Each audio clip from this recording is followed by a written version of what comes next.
Então nós queremos dar as boas-vindas a todos os nossos irmãos que já chegaram, todos os demais que estão chegando. Agradecer mais uma vez a presença do Reverendo Augusto, professor da disciplina, e que disponibilizou esse tempo para estar conosco aqui, nesse momento importante, né, de interação, de conversa com os alunos, e dizer da nossa alegria em Deus, né, por ver como o Instituto tem ido bem, como Deus tem realmente abençoado a nossa, essa empreitada, né? Deus tem aberto muitas portas e tem sido uma bênção realmente. Então, boa noite, reverendo, bem-vindo mais uma vez, prazer ter o irmão aqui conosco. Muito obrigado, reverendo Leandro, quero saudar todos os nossos alunos e dizer da minha alegria e satisfação de estar na sala de aula virtual com vocês. E a minha oração é que esse tempo juntos seja um tempo proveitoso de aprendizado, de crescimento, e que tudo isso contribua para que nós queiramos amar mais o nosso Deus e servi-lo aqui nesse mundo da melhor maneira possível. Eu já vou pedindo desculpas porque minha voz tá gasta. Eu estou vindo de uma maratona aqui de atividades da minha igreja. Eu espero que a voz dê para chegar. São 2 horas, né, reverendo Leandro? São 2 horas, mas hoje eu acho que vai ter menos perguntas do que na primeira aula, né? Até pelo que eu vi no site, tem menos perguntas, então eu acho que vai ser tranquilo. Vou pedir misericórdia aí, se puder reduzir um pouquinho. Se não der, a gente vai às 2 horas mesmo. Quando falhar a voz, eu me comunico por sinais, né? Isso, faz sinal de fumaça, alguma coisa aí. Tá certo. Muito bom. Então, meus irmãos, vamos só dar algumas instruções aqui que eu pediria, assim, né, aos irmãos que fizessem todo o esforço para seguir essas instruções para o curso funcionar bem aqui, para esse momento funcionar bem. Primeiramente, não ligue a sua webcam. Não ligue.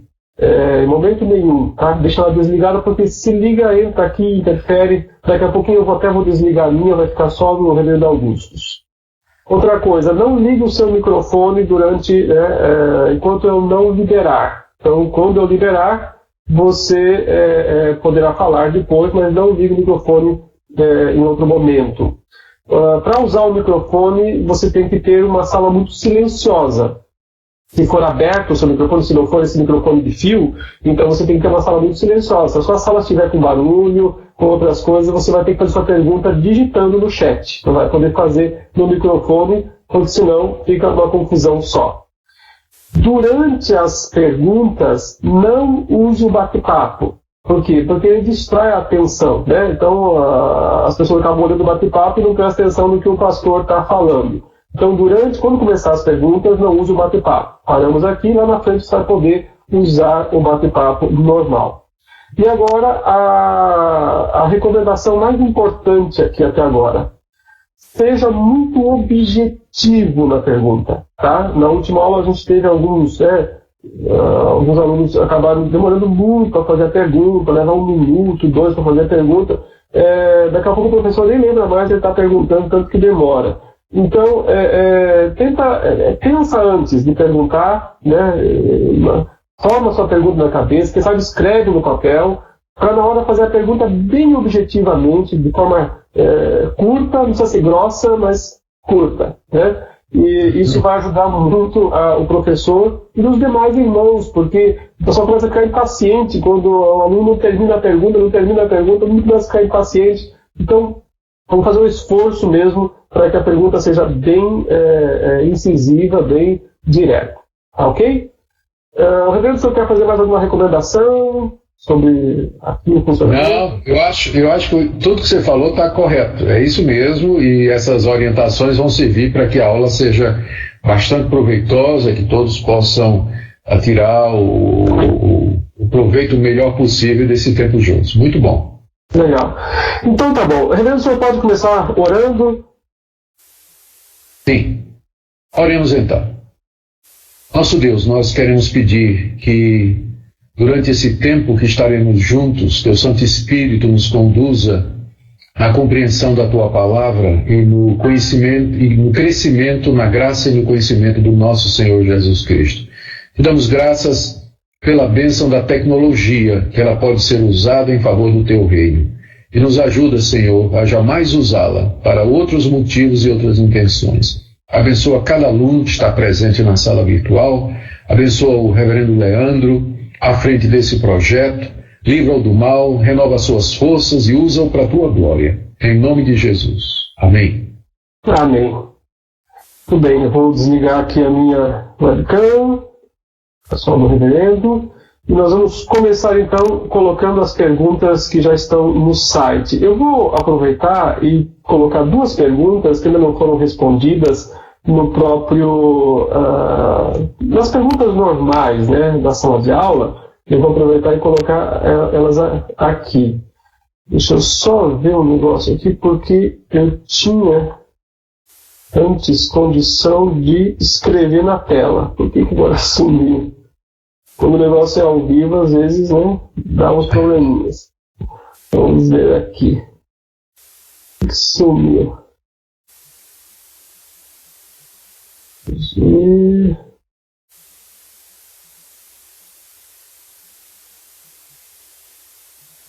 É que você não está como apresentador, Leandro. Eu estou vendo aqui na lista, tá vendo? Então é isso. Eu vou ter que me colocar também agora como apresentador, é verdade. Então, deixa eu voltar aqui. 1-0 para o sistema, nada. Eu acabei de descobrir aí, pelo menos 1-1. Opa. Tá. Agora, 2-1 para nós contra o sistema. Beleza. Ó, porque o que eu vou fazer? Eu vou abrir uma tela aqui, né, e vou digitar a pergunta do aluno. Assim fica fácil com o reverendo ler. Está enxergando, reverendo, na tela em branco? Estou. Então, graça e paz, reverendo Augustus. No vídeo Batismo com o Espírito Santo, parte 1, não consegui compreender o sentido de Atos 2:4. Todos ficaram cheios do Espírito Santo e começaram a falar noutras línguas conforme o Espírito os capacitava. O milagre foi os 120 em falar no idioma da multidão ou a multidão em ouvir os 120 em seu idioma? Então é aquela pergunta, né? Se o dom é de língua ou se o dom é de ouvido, né? Essa é Isso. a pergunta. Muito bem. Deixa eu só ler aqui, deixa eu só dar uma leitura, reler a passagem, né? Mais uma vez.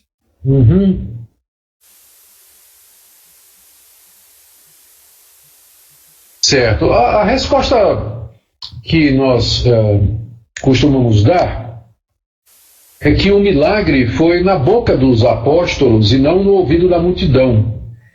E a razão é que o Espírito Santo havia descido sobre os apóstolos. Ele não tinha descido ainda sobre a multidão. Ele vai descer depois, quando Pedro prega o Evangelho e diz para eles: arrependam-se e creiam e vocês receberão o dom do Espírito Santo. E aí então é quando a multidão se arrepende e crê que o Espírito Santo desce sobre ela. Então, assim, já de cara, pelo contexto, fica evidente que houve um milagre, mas que esse milagre foi na boca dos apóstolos e não no ouvido da multidão. Porque, como eu disse, o Espírito Santo tinha acabado de descer sobre eles. Então, o mais correto, mais simples pelo contexto, é entender que aquela descida do Espírito Santo capacitou os apóstolos e os irmãos que estavam ali juntos a falar em idiomas que eles não conheciam, nos quais nunca se expressaram antes, mas que eram conhecidos da multidão que estava ali reunida. E tem a relação, não é, dos dialetos que estavam representados ali na multidão, a partir do verso 9 até o verso 11. E eles dizem, quando eles dizem que nós os ouvimos falar nos nossos idiomas maternos, línguas maternas, não é que o milagre estava sendo no ouvido, não é? Eles estavam escutando normalmente. Os apóstolos é que estavam falando sobrenaturalmente em idiomas que eles nunca tinham aprendido. Então essa é a resposta que é mais condizente com o contexto, né? É a leitura mais simples da passagem. não há nada na passagem que sugira que o milagre tenha sido no ouvido da multidão e que os apóstolos teriam somente expressado se expressado em palavras sem nexo, né? Como uma espécie de êxtase emocional descontrolado, e o Espírito então teria interpretado aquilo nos idiomas de cada pessoa. Não tem nada na passagem que sugira isso. Ao contrário, o que parece é que foi o milagre na boca dos apóstolos, porque o Espírito tinha descido sobre eles e ainda não tinha descido sobre a multidão. Muito bem. Continuando, do mesmo William, deixa eu ver aqui a próxima pergunta.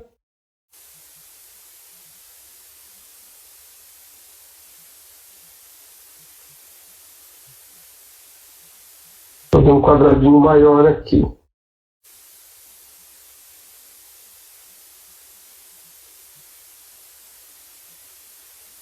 Então, no mesmo vídeo, o Senhor fala sobre o batismo com fogo, né, que citando a passagem lá, respondeu João a todos dizendo, eu, na verdade, batizo-vos com água, mas eis que vem aquele que é mais poderoso do que eu, do qual não sou digno de desatar a correia das alparcas, esse vos batizará com o Espírito Santo e com fogo.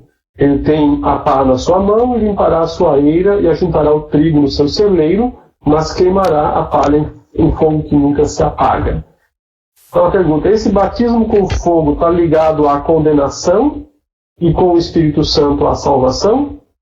É errado então afirmar que mensagens que falam sobre o batismo com fogo para queimar a palha da vida sem destruir o fruto e nos torna mais limpos, puros? Está errado? Então eu acho que a pergunta é se está errado dizer que é o mesmo batismo, só que queima a palha da própria pessoa e salva o fruto da própria pessoa. Embora a passagem esteja aí projetada, Leandro, e aqui pelo menos na minha tela, ela está superposicionada sobre outro trecho. Não sei se você está vendo isso. Não. Deixa eu ver então. Vou colocar de novo. Agora está. Entendi. Cada vez que eu coloco, ele recupera a anterior.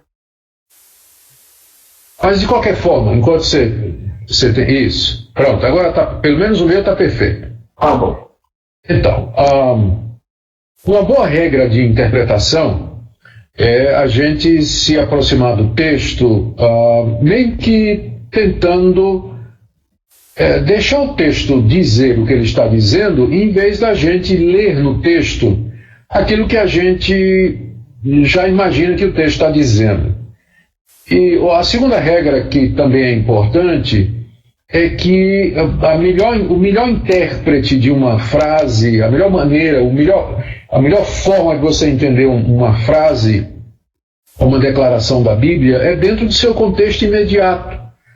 Não é? Porque o que vai determinar o sentido de uma palavra, de uma expressão, a maioria das vezes não é nem tanto seu sentido etimológico, embora isso é importante, mas a maneira e a relação em que essa palavra ou frase aparece com os demais componentes da sentença ou do parágrafo. Aqui no caso você percebe, no Evangelho de Lucas, que João, ele no verso 16 do capítulo 3, ele se referindo, fazendo uma comparação e um contraste entre ele e Jesus Cristo, ele diz que eu, João, na verdade, vos batizo com água, mas vem o que é mais poderoso do que eu, do qual não sou digno de desatar-lhe as correias das sandálias. Ele vos batizará com o Espírito Santo e com fogo. Ou seja, o trabalho do Messias, que era Jesus Cristo, e do qual João era o precursor, seria, entre outras coisas, batizar o povo de Deus com o Espírito Santo e batizar também com fogo. Então, mais adiante, ele usa, no verso 17, a figura de um agricultor que, em tempo de colheita, ele faz duas coisas. Verso 17, a sua pá, ele já se refere ao Messias, não é? O batizador, como sendo esse agricultor, não é? A sua pá, ele a tem na mão, para limpar completamente a sua eira e recolher o trigo no seu celeiro. Isso era o trabalho do agricultor. Ele, com a pá, ele limpava a eira, que era o pedaço de terra, plantava, depois o fruto, no caso o trigo, brotava, e ele então recolhia o trigo no celeiro e guardava. E ele continua dizendo: porém, queimará a palha em fogo inextinguível. Aqui nessa passagem, né, você percebe que o batizador, à semelhança do agricultor, ele vai fazer duas coisas. Ele vai pegar o trigo e vai guardar, e ele vai queimar a palha em fogo inextinguível. Quando você junta com o que João Batista falou no verso anterior, você tem o quadro completo. Jesus Cristo veio batizar o seu povo com o Espírito Santo. Isso significa, é representado por recolher o trigo no celeiro, e ele veio julgar os ímpios, ou seja, destruir a palha em fogo inextinguível. Então, nesse contexto aqui, o batismo com fogo é o juízo que o Messias haveria de aplicar às nações, e do qual se fala em várias partes, né, do Novo Testamento. O próprio Jesus disse que o Pai confiou a ele todo o julgamento.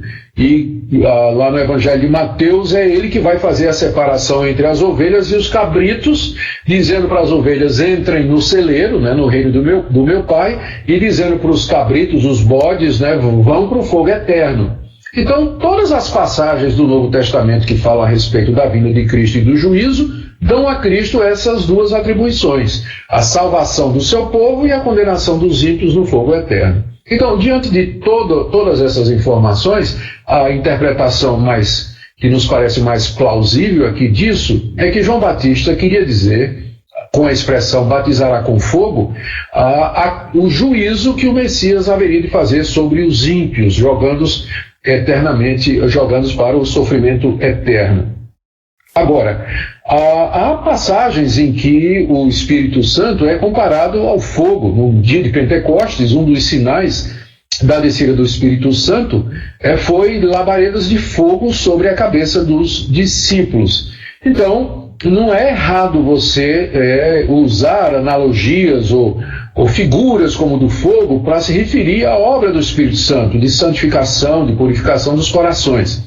A dificuldade é você dizer que o batismo com fogo é a mesma coisa do batismo com o Espírito Santo, porque no texto de Lucas e no texto de Mateus, que é o texto paralelo, parece que são duas coisas diferentes aplicadas a dois grupos diferentes. É assim que a gente interpreta.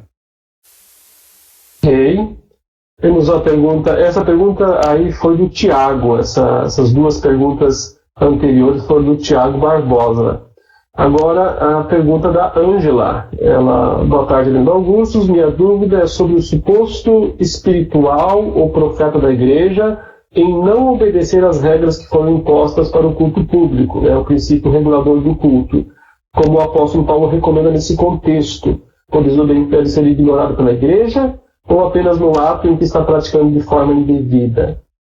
Eu não entendo em qual sentido isso deve ser aplicado para a igreja no dia atual.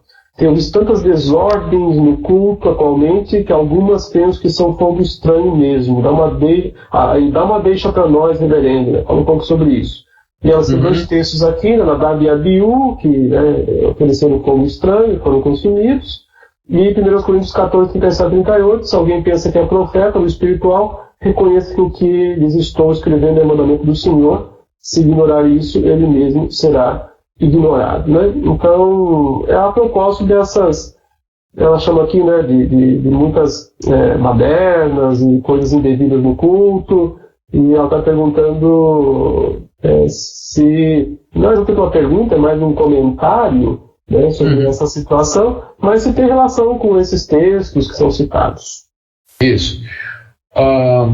Ângela, o culto, ele é ordenado por Deus.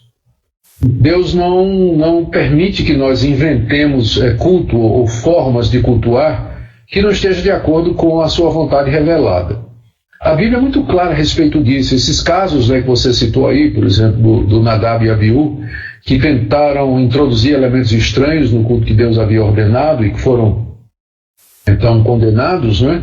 É um dos muitos exemplos na Bíblia onde você vê Deus zelando pelo seu culto. O culto é muito importante, porque é nele que nós expressamos publicamente quem é Deus, a nossa fé em Deus, e fazemos uma declaração ao mundo de que nós servimos ao Deus que é Criador dos céus e da terra e que somos submissos a Ele.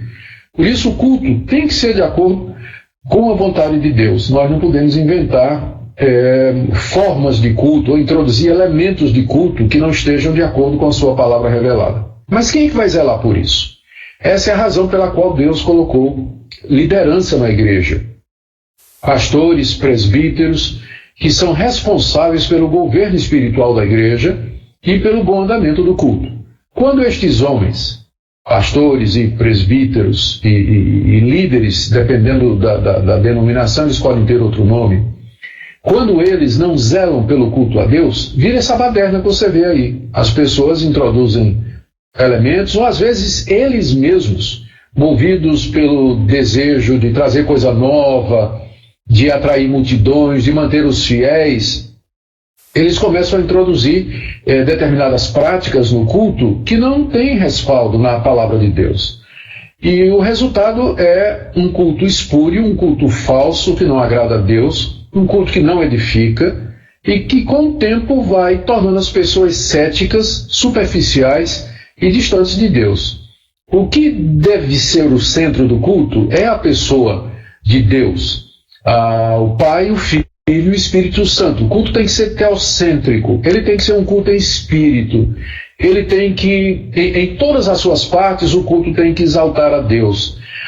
O culto que é voltado para entretenimento, é o culto antropocêntrico, em que o homem é o centro, ele é uma desvirtuação.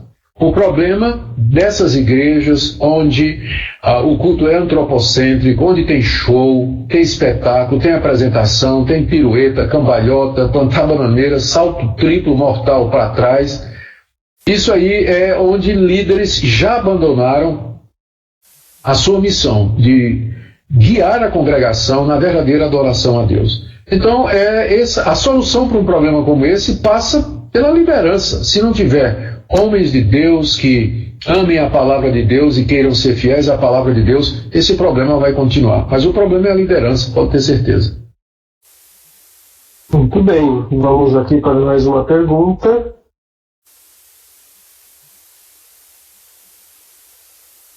Pergunta do Raimundo Maia. Como podemos explicar o crescimento do movimento carismático entre todas as denominações evangélicas? Certo.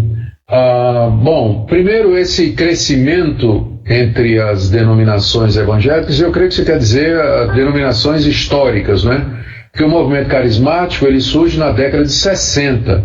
O movimento pentecostal é do início do século passado. 1900 e pouco, 1902, e depois, 60 anos depois, surgiu o movimento carismático, e agora na década de 60, o movimento neopentecostal.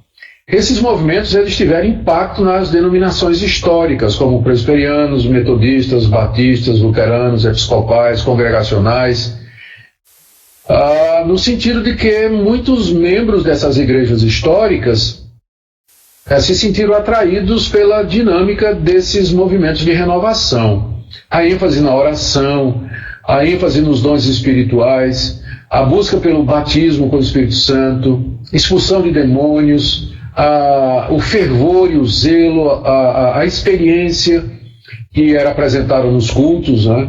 Então isso levou membros das denominações históricas, algumas delas já bem desgastadas pelo liberalismo e pelo formalismo, a se interessarem pelo movimento carismático. E isso resultou em muita divisão.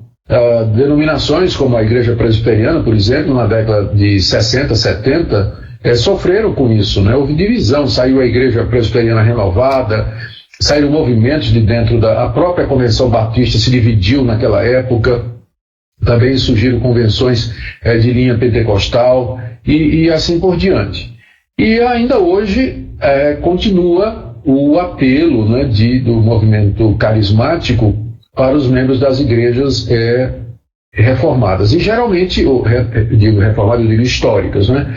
E geralmente o apelo é esse, que eles descobriram o Espírito Santo, e chegam até a dizer que a igreja presbiteriana, as igrejas tradicionais não têm o Espírito Santo, e que eles têm o Espírito Santo, e isso tudo pode deixar alguns membros confusos, e eles podem querer ir atrás desses movimentos. Mas a verdade é que hoje está havendo já um movimento ao contrário. Hoje, muitos e muitos desses movimentos carismáticos de renovação, pentecostais e neopentecostais, estão sendo atraídos pela teologia reformada, e o número é muito grande, Hoje há uma difusão da teologia reformada dentro das denominações carismáticas, eu creio que proporcionalmente igual ao impacto do movimento carismático nas denominações tradicionais na década de 60 e 70. Então hoje a gente está vendo o inverso. Por quê? Porque esse tipo de apelo, esse tipo de culto, onde a ênfase é na experiência e há pouca instrução bíblica, onde se enfatiza a busca de determinadas experiências, isso gasta com o tempo. E o crente verdadeiro, ele quer doutrina, ele quer Bíblia, ele quer conhecer a Deus, ele quer conhecer as verdades de Deus. Então, cedo ou tarde, ele vai procurar pastos verdejantes, vai procurar comida sólida, alimento que dá sustância, não é? E muitos encontram, com o advento da internet, das mídias sociais, muita gente desses movimentos pentecostais, carismáticos e neopentecostais tem conhecido a doutrina reformada e tem se alimentado das pregações de pastores reformados na internet, de literatura de pastores reformados. Ou seja, o movimento hoje é um movimento ao contrário do que aconteceu na década de 60 e 70. Ok? Ok. Vamos para a próxima pergunta.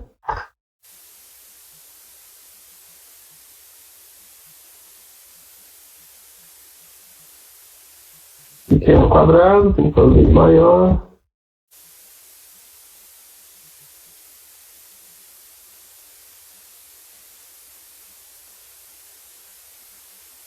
Tem a pergunta do Denis Oliveira. Boa noite, reverendos e queridos irmãos. Se me permitem, quero fazer um pequeno mix com algumas perguntas sobre profetas e profecia. Em 1 Coríntios 14:3, o apóstolo Paulo escreve: o que profetiza, porém, fala aos homens, para edificação, exortação e consolação. E aí ele vai fazer 3 perguntas, ou 4, vamos fazer uma por uma então. O que podemos supor que essas 3 características são as que devem seguir o dom de profecia e, consequentemente, a função do profeta? Certo. Quer que eu leia as 3 ou vamos uma por uma, né? Vamos uma por uma mesmo, né? Vamos uma por uma, fica mais didático. Bom, lá em 1 Coríntios capítulo 14, verso 3, o apóstolo Paulo, ao fazer o contraste entre o dom de línguas e o dom de profecia, ele diz que quem fala em línguas a si mesmo se edifica, mas o que profetiza fala aos homens, isto é, aos outros, não é?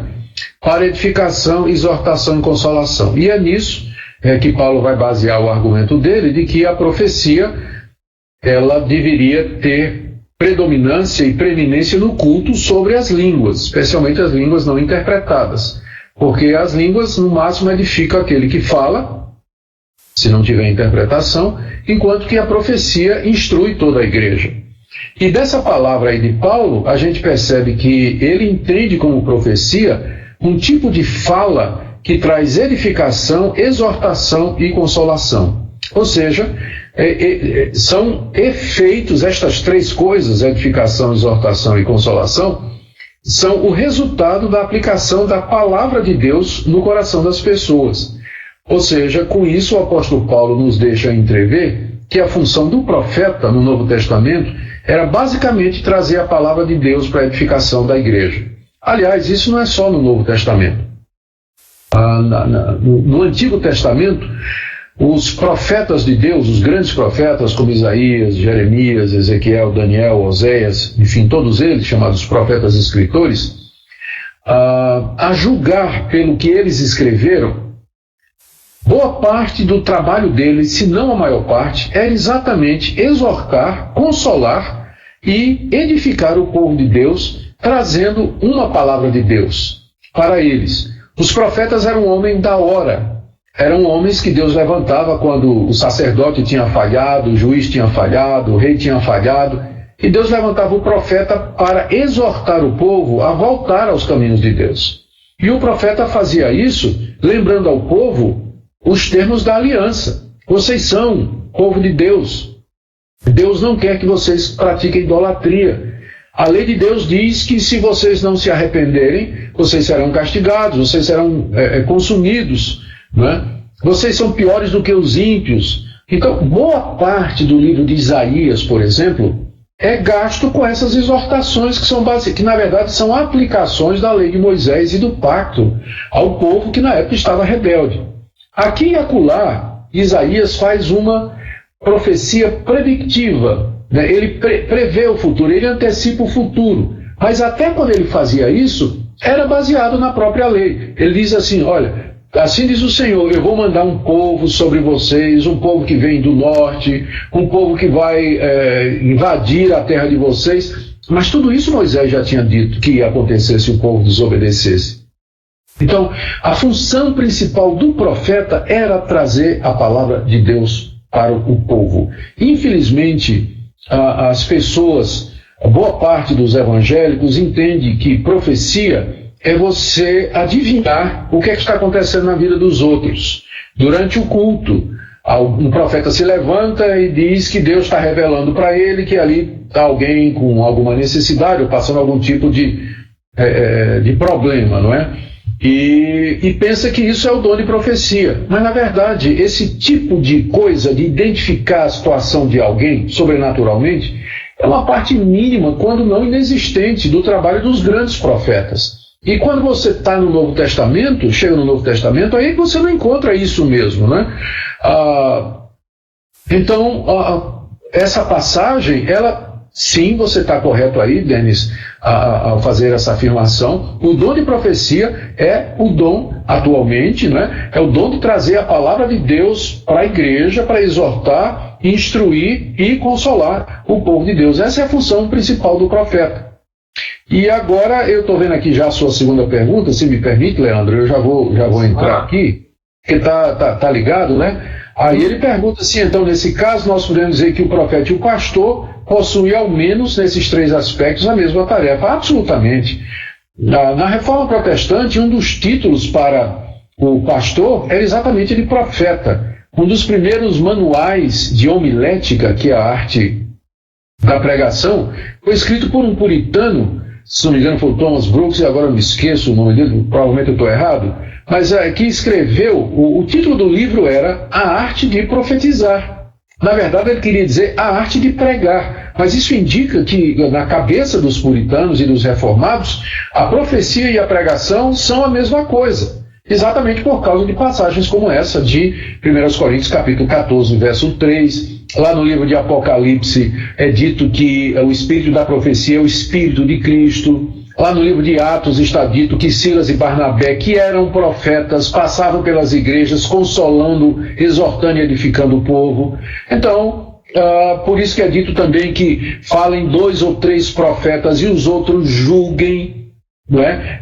Então, se está mandando julgar os profetas, é porque os profetas estão trazendo conteúdo, estão trazendo afirmações teológicas ou doutrinárias ou exortações que precisam ser examinadas. Se o trabalho do profeta fosse só dizer, Deus está me revelando que tem alguém aqui com dor de barriga, então por que Paulo manda julgar os profetas, não é? O julgamento era necessário porque o profeta trazia informação, ele trazia uma palavra, ele trazia instrução, e era preciso que essa instrução estivesse de acordo com o ensino dos apóstolos, senão ele seria um falso profeta. E aí, Leandro, já vou para a terceira pergunta aqui, né?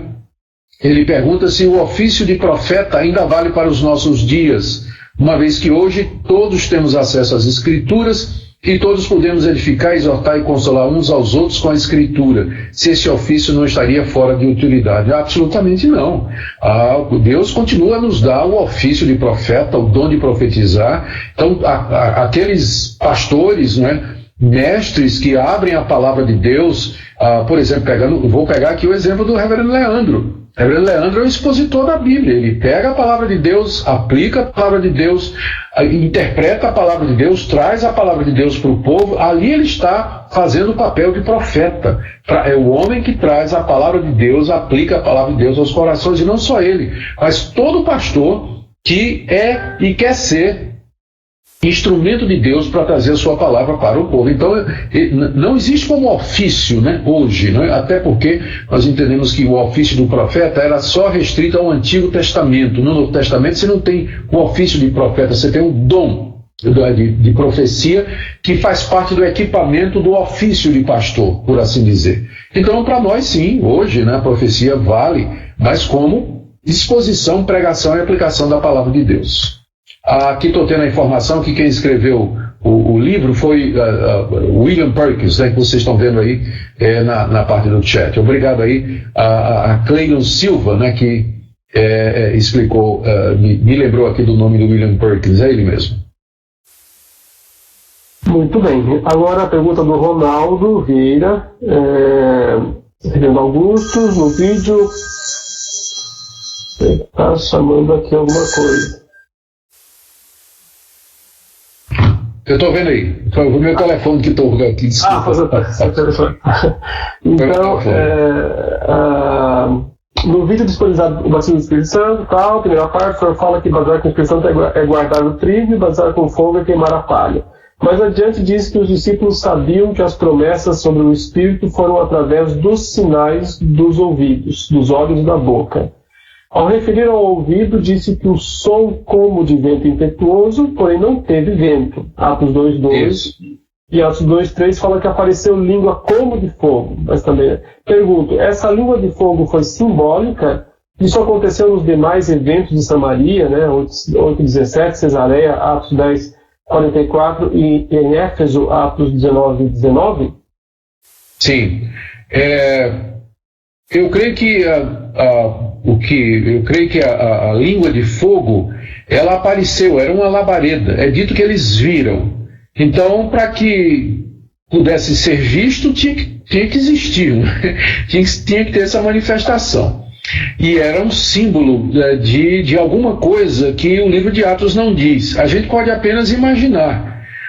O fato de que eram labaredas de fogo poderia simbolizar a purificação que o Espírito Santo traria aos filhos de Deus, aos convertidos. Eu não consigo pensar em outra simbologia, né? Além dessa daí, porque o fogo geralmente está associado com isso aí. Não aparece nos eventos do Pentecoste samaritano, nem no Pentecoste gentílico de Atos 10, e nem no Pentecoste para os crentes do Antigo Testamento, o discípulo de João Batista, em Atos 19.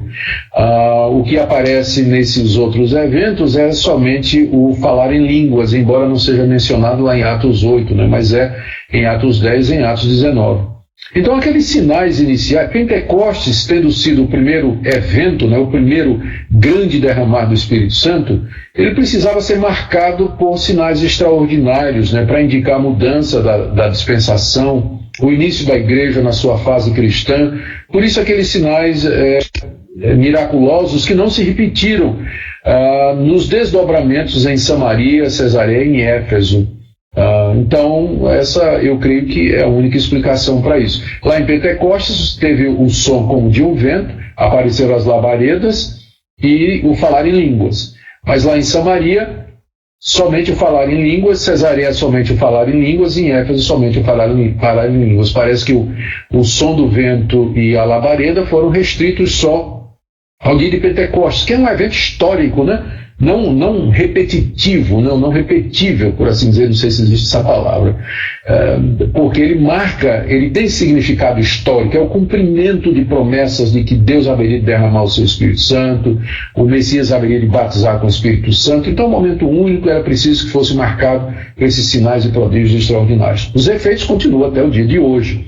Nós somos cheios do Espírito Santo, do poder do Espírito Santo, da plenitude do Espírito Santo para pregar o Evangelho e difundir em todo lugar. Mas nós não vivemos na expectativa de que haja a repetição de Pentecostes, embora nós estejamos abertos e oramos para que Deus nos encha do Espírito Santo como igreja, como comunidade, como indivíduos, para pregar o Evangelho em todo lugar. Ok, Ronaldo? Bem, vamos para a próxima pergunta. Pastor Augustos e colegas, a paz do Senhor, minha pergunta para a aula de hoje é a seguinte. Em 1 Coríntios 12, quando Paulo lista os dons espirituais, ele cita o dom de discernimento de espíritos. O apóstolo refere-se ao estado de espírito? Seria este dom a capacidade de perceber o estado no qual outra pessoa se encontra interiormente? Talvez a pergunta pareça boba, mas imagino que se nós cristãos buscássemos dons como esse, teríamos igrejas mais saudáveis. Essa pergunta é do Joabe Galdino da Silva. Isso, muito bem, Joabe. Eu estou aqui...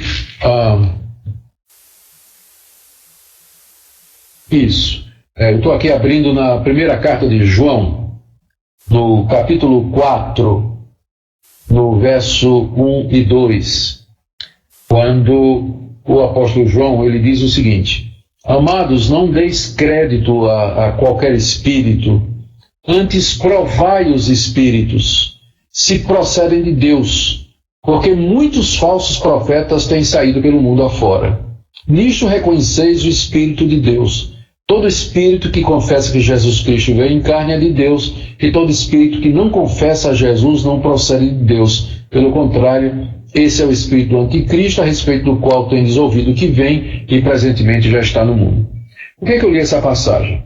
Porque aqui parece que João está falando de alguma coisa similar àquilo que Paulo diz nessa lista de 1 Coríntios 12, de dons, na lista de dons, quando ele se refere ao dom de discernir os espíritos. Aqui na carta de João, o provar os espíritos significa analisar a pregação daqueles que se diziam espirituais. Os espíritos aqui é os espíritos humanos, o espírito humano. Se a pessoa está falando da parte de Deus ou não está. Ou também pode ser, se a pessoa está falando pelo Espírito Santo, ou pelo seu próprio espírito, ou até por espíritos malignos. Deus nos manda avaliar. A expressão é provar os espíritos. O verbo que é usado aqui no grego, eu tenho quase certeza, estou abrindo aqui ainda, mas é o verbo dokimazo, provavelmente, e que era um verbo que era usado no teste de materiais para ver a sua genuinidade, especialmente para averiguar se o ouro era verdadeiro. Deixa eu ler aqui, eu estou com um texto aqui, exatamente. O verbo é o verbo dokimazo, que significa provar, testar a genuinidade de alguma coisa. Então, provar os espíritos significa você examinar, você aferir, você fazer uma análise daquilo que está sendo dito por alguém para saber se aquilo que ele está dizendo de fato procede de Deus. E a razão ele diz é que muitos falsos profetas já saíram pelo mundo. Como é que a gente vai reconhecer se um profeta é de Deus ou não? Nós temos que provar os espíritos, nós temos que analisar o que ele está dizendo, temos que ver se o que ele está falando está de acordo com a sã doutrina, com a palavra de Deus, sim ou não. Então, eu quero crer que é nessa linha que o apóstolo Paulo fala do discernimento de espíritos. O espírito ali é o espírito humano, não é... Muitas pessoas interpretam o dom de discernir o espírito como aquela habilidade que alguém tem, que quando ele passa no lugar onde tem um demônio, ele fica todo arrupiado, o cabelo do braço se levanta, ele sente um frio na espinha, isso é muito popular, essa interpretação, Tem gente que sente a presença dos demônios em algum lugar, mas eu não penso que é isso que a passagem está dizendo. Não tem nada, não tem nenhum caso no Novo Testamento de você encontrar essa capacidade de você detectar a presença de um demônio através de sentimentos, né, fisiológicos, como frio, arrepio, medo, opressão, né? A gente identifica a presença demoníaca mediante o erro, porque os demônios, eles atuam promovendo o erro, e onde o pai da mentira age, a mentira vai ficar evidente ali, quando não disfarçada, né? Então não tem nada no Novo Testamento que vá dizer que dom de discernir espírito é o dom de você sentir um calafrio na espinha quando você passar no lugar onde tem um demônio intocado, né, ou qualquer coisa dessa natureza. Mas o dom de discernir espírito é a habilidade que Deus dá para que nós possamos perceber se aquilo que está sendo falado vem de Deus ou não vem de Deus. Isso não é algo místico, é feito com base na comparação da fala do profeta ou daquela pessoa com aquilo que está na Escritura, que é a revelação de Deus e que é o nosso referencial para todas as coisas, ok? Beleza, vamos aqui mais uma pergunta. Agora a pergunta da Leilane. Qual a melhor interpretação para o que é dito em 1 Coríntios 14, 33 a 36, a respeito da mulher se calar, ser submissa? É vergonhoso falar na igreja? Então ela está perguntando a interpretação desta parte. Tá certo, então minha saudação aí para você, Leilane. Bom, essa passagem, ela tem que ser interpretada, mais uma vez, à luz do seu contexto. Tradicionalmente, tem havido 2 ou 3 ou 4 interpretações dessa difícil passagem do apóstolo Paulo, né? Alguns acham, em primeiro lugar, que Paulo está falando que essa proibição de Paulo é com relação ao dom de línguas. Porque no contexto, Paulo está tratando exatamente do dom de línguas. Então, quando ele diz que a mulher deve ficar calada na igreja porque não é permitido falar, o falar aí é o falar em línguas. Agora, essa interpretação ela é equivocada porque é verdade que Paulo, no contexto, ele trata do dom de línguas, mas antes disso ele trata do dom de profecia, né? Então o dom de profecia está mais próximo da mulher, aliás, dessa passagem sobre a mulher, do que o dom de línguas, né? E, além do mais, se o que Paulo está proibindo aqui é que a mulher fale em línguas, então qual seria a razão para isso, né? O que existe nas línguas que a mulher não pode exercer esse dom, enquanto que o homem pode? Não parece haver nenhuma justificativa teológica para isso, né? Então essa passagem não aliás, essa interpretação não me parece convincente. A outra interpretação é que Paulo está proibindo que a mulher, o falar que Paulo proíbe, é a fofoca, né? Que a mulher fique conversando na igreja. E essa interpretação geralmente é baseada naquela concepção errada de que as mulheres falam mais do que os homens, né? O que não é verdade. Tem homem que fala muito mais do que qualquer mulher, né? Então, o falar demais não está associado a gênero, mas a temperamento, criação, maneira de ser da pessoa. Então, não faz sentido Paulo estar aqui proibindo o fuxico, né? Isso faria de Paulo realmente um machista, né? A interpretação de que Paulo está proibindo realmente que a mulher se manifeste na igreja, e isso incluiria oração, falar às pessoas na assembleia, ensinar os homens e mulheres na igreja, essa interpretação, ela, defendida, né, por muita gente séria, ela entra em conflito com o que Paulo diz aqui na mesma carta, no capítulo 11, ele diz assim, no verso 5, a mulher que ora ou profetiza com a cabeça sem véu, desonra a sua própria cabeça, porque é como se a tivesse rapada. Então, eu não vou entrar aqui nos detalhes, né, da questão do uso do véu, porque isso já fez parte, aliás, nem fazia parte aqui da nossa aula, não é? É claro que véu é uma questão absolutamente cultural, mas não tenho aqui o tempo para desenvolver esse ponto. Mas o que interessa para nós ali é que Paulo, ele está admitindo que a mulher ora e profetiza na igreja. O que ele está dizendo é que ela deve fazer isso com o véu, que na cultura da época simbolizava sua submissão. Mas ele está admitindo que a mulher ora e profetiza. Ora, profetizar e orar é feito com a fala. Então, se no capítulo 11, Paulo está dizendo, a mulher ora e profetiza, como é que ele pode, no capítulo 14, dizer é vergonhoso a mulher falar na igreja? Então, é evidente que se você disser que no capítulo 14, essa fala que Paulo proíbe é uma fala geral, você está colocando Paulo contra Paulo e está fazendo com que o apóstolo se contradiga no espaço de 3 capítulos, né? E aí vai para o espaço aí a nossa interpretação.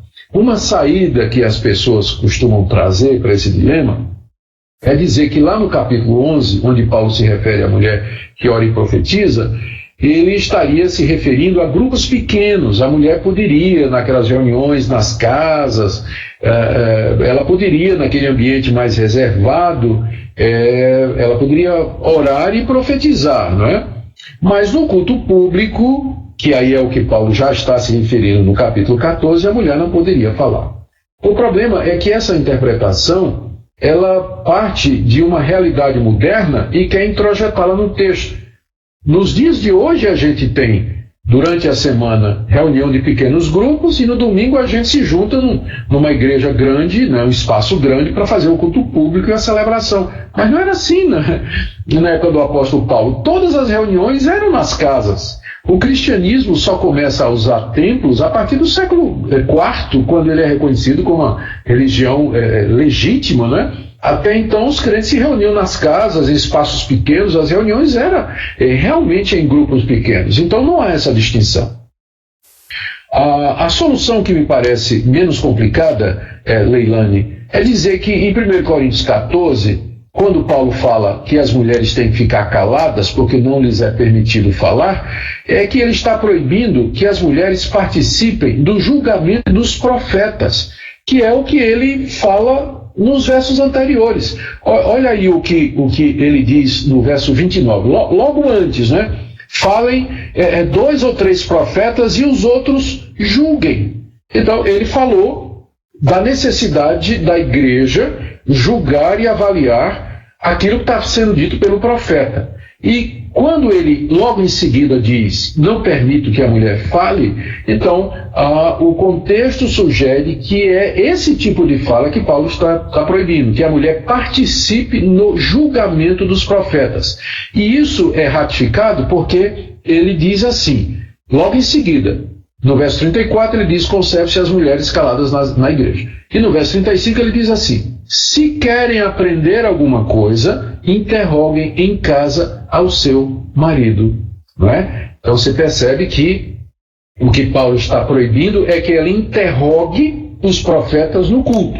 Se ela quer aprender alguma coisa, ela pode interrogar o seu marido em casa. Ou seja, a fala que Paulo proíbe é o questionamento da palavra do profeta em público. Por que Paulo proíbe isso? Porque esse questionamento poderia dar a impressão de que a mulher estaria exercendo autoridade sobre o pregador da palavra. E essa é a única restrição que Paulo coloca no ministério feminino, que ela ocupe uma posição de autoridade, de governo sobre a igreja. Uma vez que você entende assim essa passagem, você pode fazer uma síntese do papel da mulher na igreja da seguinte maneira. A única restrição que existe na literatura paulina, e eu entendo no Novo Testamento em geral, ao trabalho da mulher, é que ela seja alçada ou colocada numa posição de governo espiritual da igreja. E como esse governo é exercido através dos ofícios, como pastor, presbítero, e assim por diante, ela não deveria ser ordenada. E essa é a interpretação da Igreja Presbiteriana do Brasil. Por isso que nós não temos pastoras, não temos presbíteras e não temos diaconisas também, porque nós entendemos que esses ofícios, eles têm uma certa jurisdição e governo espiritual sobre a comunidade. E na hora que uma mulher exerce essas funções, ela está indo contra passagens como essa que o apóstolo Paulo diz aqui. Então não tenho dificuldade na mulher, entre aspas, profetizar, que ela fale, que ela ensine, mas que jamais ela faça isso de uma posição de autoridade, ou seja, como pastora, como presbítera, exercendo esses ofícios que são os responsáveis pelo governo da igreja. Ok, Leilani? Excelente, reverendo. Vamos aqui, mais uma pergunta.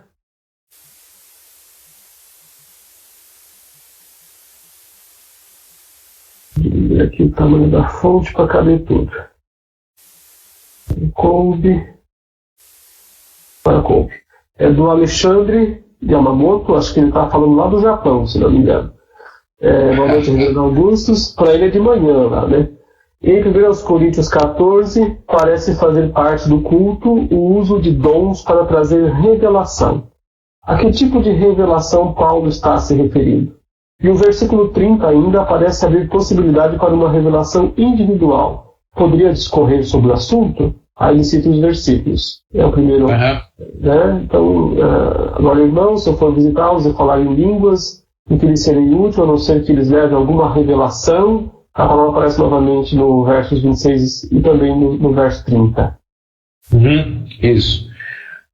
Nós precisamos, para a gente abordar esse problema, ou aliás essa questão, nós precisamos lembrar que nem sempre uma mesma palavra é usada com o mesmo sentido em todas as suas ocorrências. Deixa eu pegar, por exemplo, a palavra lei, em grego nomos. A palavra, só na carta aos Romanos, o apóstolo Paulo emprega a palavra lei em pelo menos 4 ou 5 sentidos diferentes. Ele usa a lei para se referir ao Antigo Testamento, ele usa a lei para se referir à lei de Moisés, ele usa a lei para se referir a um princípio, ele usa a lei para isso ou para aquilo. Há pelo menos 5 ou 6 sentidos catalogados só na carta aos Romanos em que Paulo usa a palavra lei. Seria um erro nosso pensar que toda vez, vamos imaginar, a gente começa a ler a carta aos Romanos e na primeira vez que Paulo usa a palavra lei, a gente percebe que por lei ali ele está se referindo à lei de Moisés. Então seria um erro pensarmos que todas as vezes seguintes, em todas as próximas ocorrências da palavra lei, que ele está usando a palavra nesse mesmo sentido. O que vai determinar é o contexto. Ou seja, o ambiente em que a palavra está inserido e a relação que essa palavra tem com os demais conceitos que estão ali. O mesmo se dá com a palavra revelação. A palavra revelação é usada no Novo Testamento em alguns sentidos. Ela é usada para se referir ao desvelamento de mistérios que Deus deu aos apóstolos. Por exemplo, quando Paulo interpreta o Antigo Testamento e traz o significado do Antigo Testamento para explicar um conceito novo. Eu estou aqui pensando em Romanos, quando ele diz assim, vou pegar aqui mesmo, 1 Coríntios capítulo 15, né? E quando ele diz assim, eis que vos digo um mistério, nem todos morreremos, mas transformados seremos todos, num piscar de olhos, no ressoar da última trombeta, porque os mortos ressuscitarão incorruptíveis e nós seremos transformados. E então se cumprirá aquilo que está escrito, onde está a morte a tua vitória, onde está a morte o teu aguilhão. Então Paulo ali está revelando um mistério que estava oculto e que ninguém saberia se Paulo não tivesse revelado. Então esse tipo de revelação é uma revelação própria e exclusiva dos apóstolos de Jesus Cristo no Novo Testamento e nos profetas do Antigo Testamento. Estas revelações eram revelações referentes ao plano de Deus, à história da redenção e que foram escritas de forma inspirada para nós hoje. Então, nesse sentido, nós podemos dizer que não há novas revelações. Deus já nos disse de que forma será a vinda de Cristo, o que vai acontecer quando ele vier, os que serão atingidos por ela e todos os detalhes relacionados com a vinda que nós podemos saber. Então isso já está revelado. Deus não está dando hoje novas revelações. desse tipo, porque se desse essas revelações novas de coisas que nunca foram ditas, elas teriam que ser adicionadas à Bíblia, porque elas são inspiradas e teriam o mesmo valor da Escritura. Nós não cremos, os reformados não creem em que Deus esteja trazendo novas revelações. Esse tipo de revelação acabou quando o último livro da Bíblia foi escrito. Uma vez encerrado o cânon bíblico, com ele encerrou-se também aquele tipo de revelação que foi dado aos profetas do Antigo Testamento e os apóstolos do Novo. Então a palavra revelação é usada nesse sentido, e nesse sentido não tem mais revelação hoje. A palavra revelação, ela também é usada no sentido de iluminação.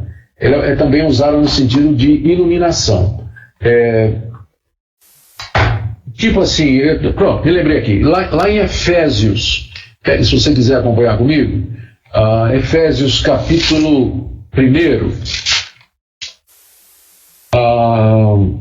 o apóstolo Paulo diz assim, no verso 15: por isso também eu, tendo ouvido da fé que há entre vós no Senhor Jesus e o amor para com todos os santos, não cesso de dar graça por vós, fazendo menção de vós nas minhas orações, para que o Deus de nosso Senhor Jesus Cristo, Pai da glória, vos conceda espírito de sabedoria e de revelação no pleno conhecimento dele. Aqui aparece a palavra revelação. E Paulo está orando para que Deus conceda espírito de revelação aos membros da igreja de Éfeso, não é? Mas o que será que Paulo está dizendo aqui? Ele está querendo que Deus revele aos membros da igreja de Éfeso aquelas verdades fundamentais, aqueles mistérios, né, referentes à vinda de Cristo, aquelas doutrinas novas? É claro que não. Aqui, revelação significa simplesmente iluminação do entendimento, para que a pessoa possa compreender mais e mais a respeito das coisas de Deus. Então, eu quero acreditar, voltando agora para 1 Coríntios, capítulo 14, e agora eu quero fazer uma junção com aquilo que já falamos aqui sobre a natureza da profecia, né? A profecia, nós já vimos, ela consistia em trazer a palavra de Deus para a igreja. É uma palavra que vem da parte de Deus com o objetivo de instruir, com o objetivo de edificar e de consolar aqueles irmãos. Então, o profeta era alguém que ele era... a diferença do profeta e do mestre naquele momento, né, naquele exato momento da história da revelação, era que o mestre era um pregador regular. Ele falava regularmente na igreja e nos cultos. O profeta, ele era extempore. Ele falava quando sentia o impulso do coração, né? Quando ele sentia que Deus o movimentava, que Deus o levantava, né? Em teologia tem um nome latino para isso, é o afflatus divino. A tradução seria o sopro divino. Então o profeta sentia né, recebia aquela palavra, né, no coração, e era aquela palavra que ele trazia para a igreja. Eu creio que é isso que Paulo quer dizer com revelação. Tanto é que ele diz aqui, tratando-se de profetas, falem apenas 2 ou 3 e os outros julguem. Se, porém, vier revelação a outrem que esteja assentado, cale-se o primeiro, porque todos podereis profetizar um após o outro, para todos aprenderem e serem consolados. Os espíritos dos profetas estão sujeitos aos próprios profetas, e com isso Paulo está dizendo que o Espírito Santo sabe contar, né? Ele está dizendo que são 2, no máximo 3. Se for um quarto, então já não é do Espírito Santo, né? Porque é no máximo 3. Então a revelação seria isso, seria aquele impulso de Deus para trazer uma palavra. Esse tipo de culto, né, que tinha na igreja de Corinto, ele não é mais tão popular hoje nas igrejas reformadas, embora haja espaço, né? Haja espaço em determinadas situações. Pelo menos na minha igreja, nos cultos de quarta-feira aqui, eu venho trazer uma palavra, um estudo, E eu dou oportunidade, se alguém quiser trazer uma palavra à igreja durante ele me interrompe, pede a palavra e gostaria de trazer uma contribuição, às vezes fazer um questionamento, fazer uma pergunta, né? E a gente tem tido muitas contribuições, né, de gente que entende que deveria colaborar um pouco com o estudo e assim por diante. Então, existe uma abertura para isso. Agora, o que não pode realmente é você deixar num culto, né, a palavra aberta para quem quiser falar, passar de 2 ou 3, e aí vira aquela confusão, né, gente dizendo abobrinha, gente dizendo um monte de coisa, ninguém é julgado, né, ninguém é examinado, e acaba tendo isso aí. Mas então, revelação. Aquela que foi dada aos apóstolos e profetas do Antigo Testamento e do Novo, isso não tem mais. Revelação como iluminação, para você compreender melhor as coisas do Deus. Sim, Deus continua a nos dar hoje. A gente não chama mais de revelação para não confundir com aquela revelação dos profetas e dos apóstolos. Por isso eu prefiro o termo iluminação, que aliás é o termo que a teologia reformada usa para essa ação do Espírito Santo como mestre, né, de me esclarecer e de me fazer entender as coisas de Deus. Ok, Alexandre? Muito bem. Nós temos vários alunos lá do Japão, né? E o Alexandre, acho que é um deles. Agora, mais uma aqui, do Renato Patrick. Boa noite a todos. Essa é uma pergunta que foge um pouquinho do assunto. Daí, se o Júnior quiser falar bem rapidinho sobre isso, né? Apesar do assunto não ser muito fácil. Helena, em qual sentido o Senhor Jesus disse aos discípulos receber o Espírito em João 20, 22? Quando ele soprou, né? É correto afirmar que esta ocasião seria uma ordenação ao ministério apostólico, dado o contexto do verso 23? Não. A melhor interpretação aí é que é um ato profético de Cristo. Ao soprar sobre eles e dizer receber o Espírito Santo, Cristo estava profetizando de que em poucos dias eles haveriam de receber o Espírito Santo conforme havia sido prometido, né? Então essa é a interpretação mais comum do texto e é a que eu acredito também. Bem, vamos aqui. Próxima pergunta do Laio.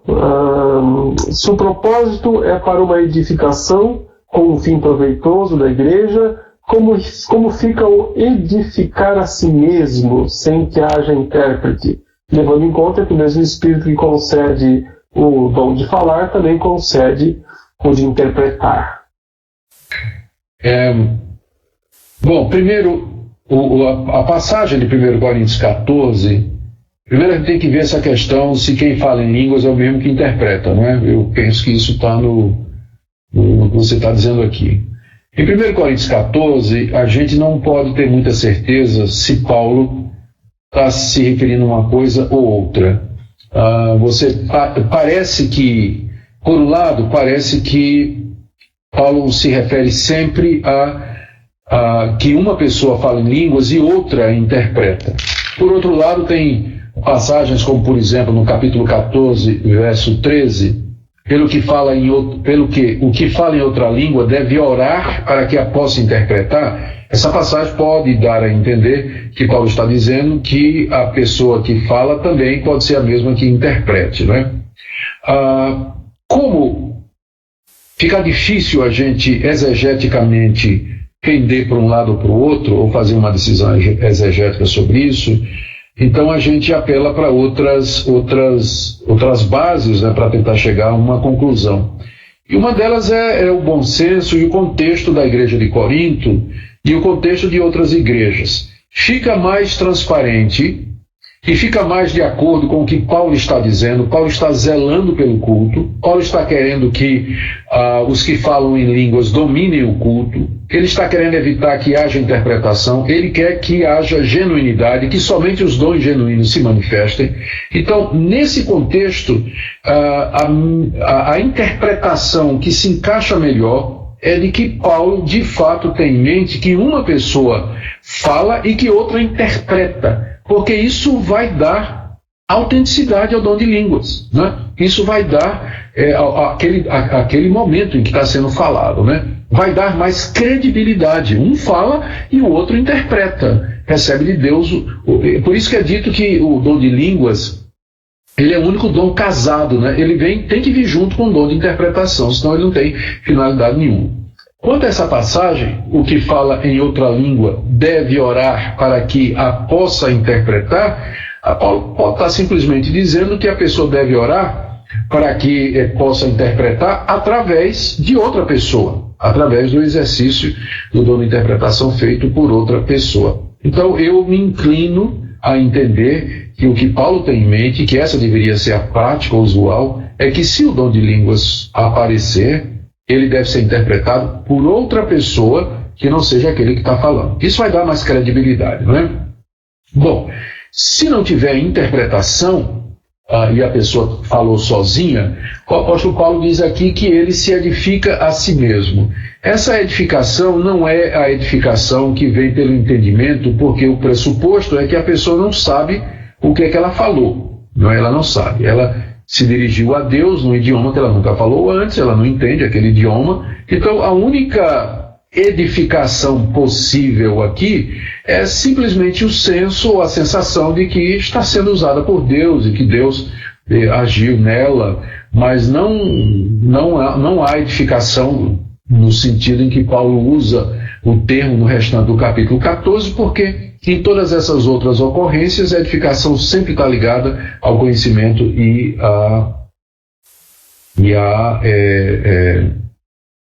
ao entendimento daquilo que está sendo dito, tá bom?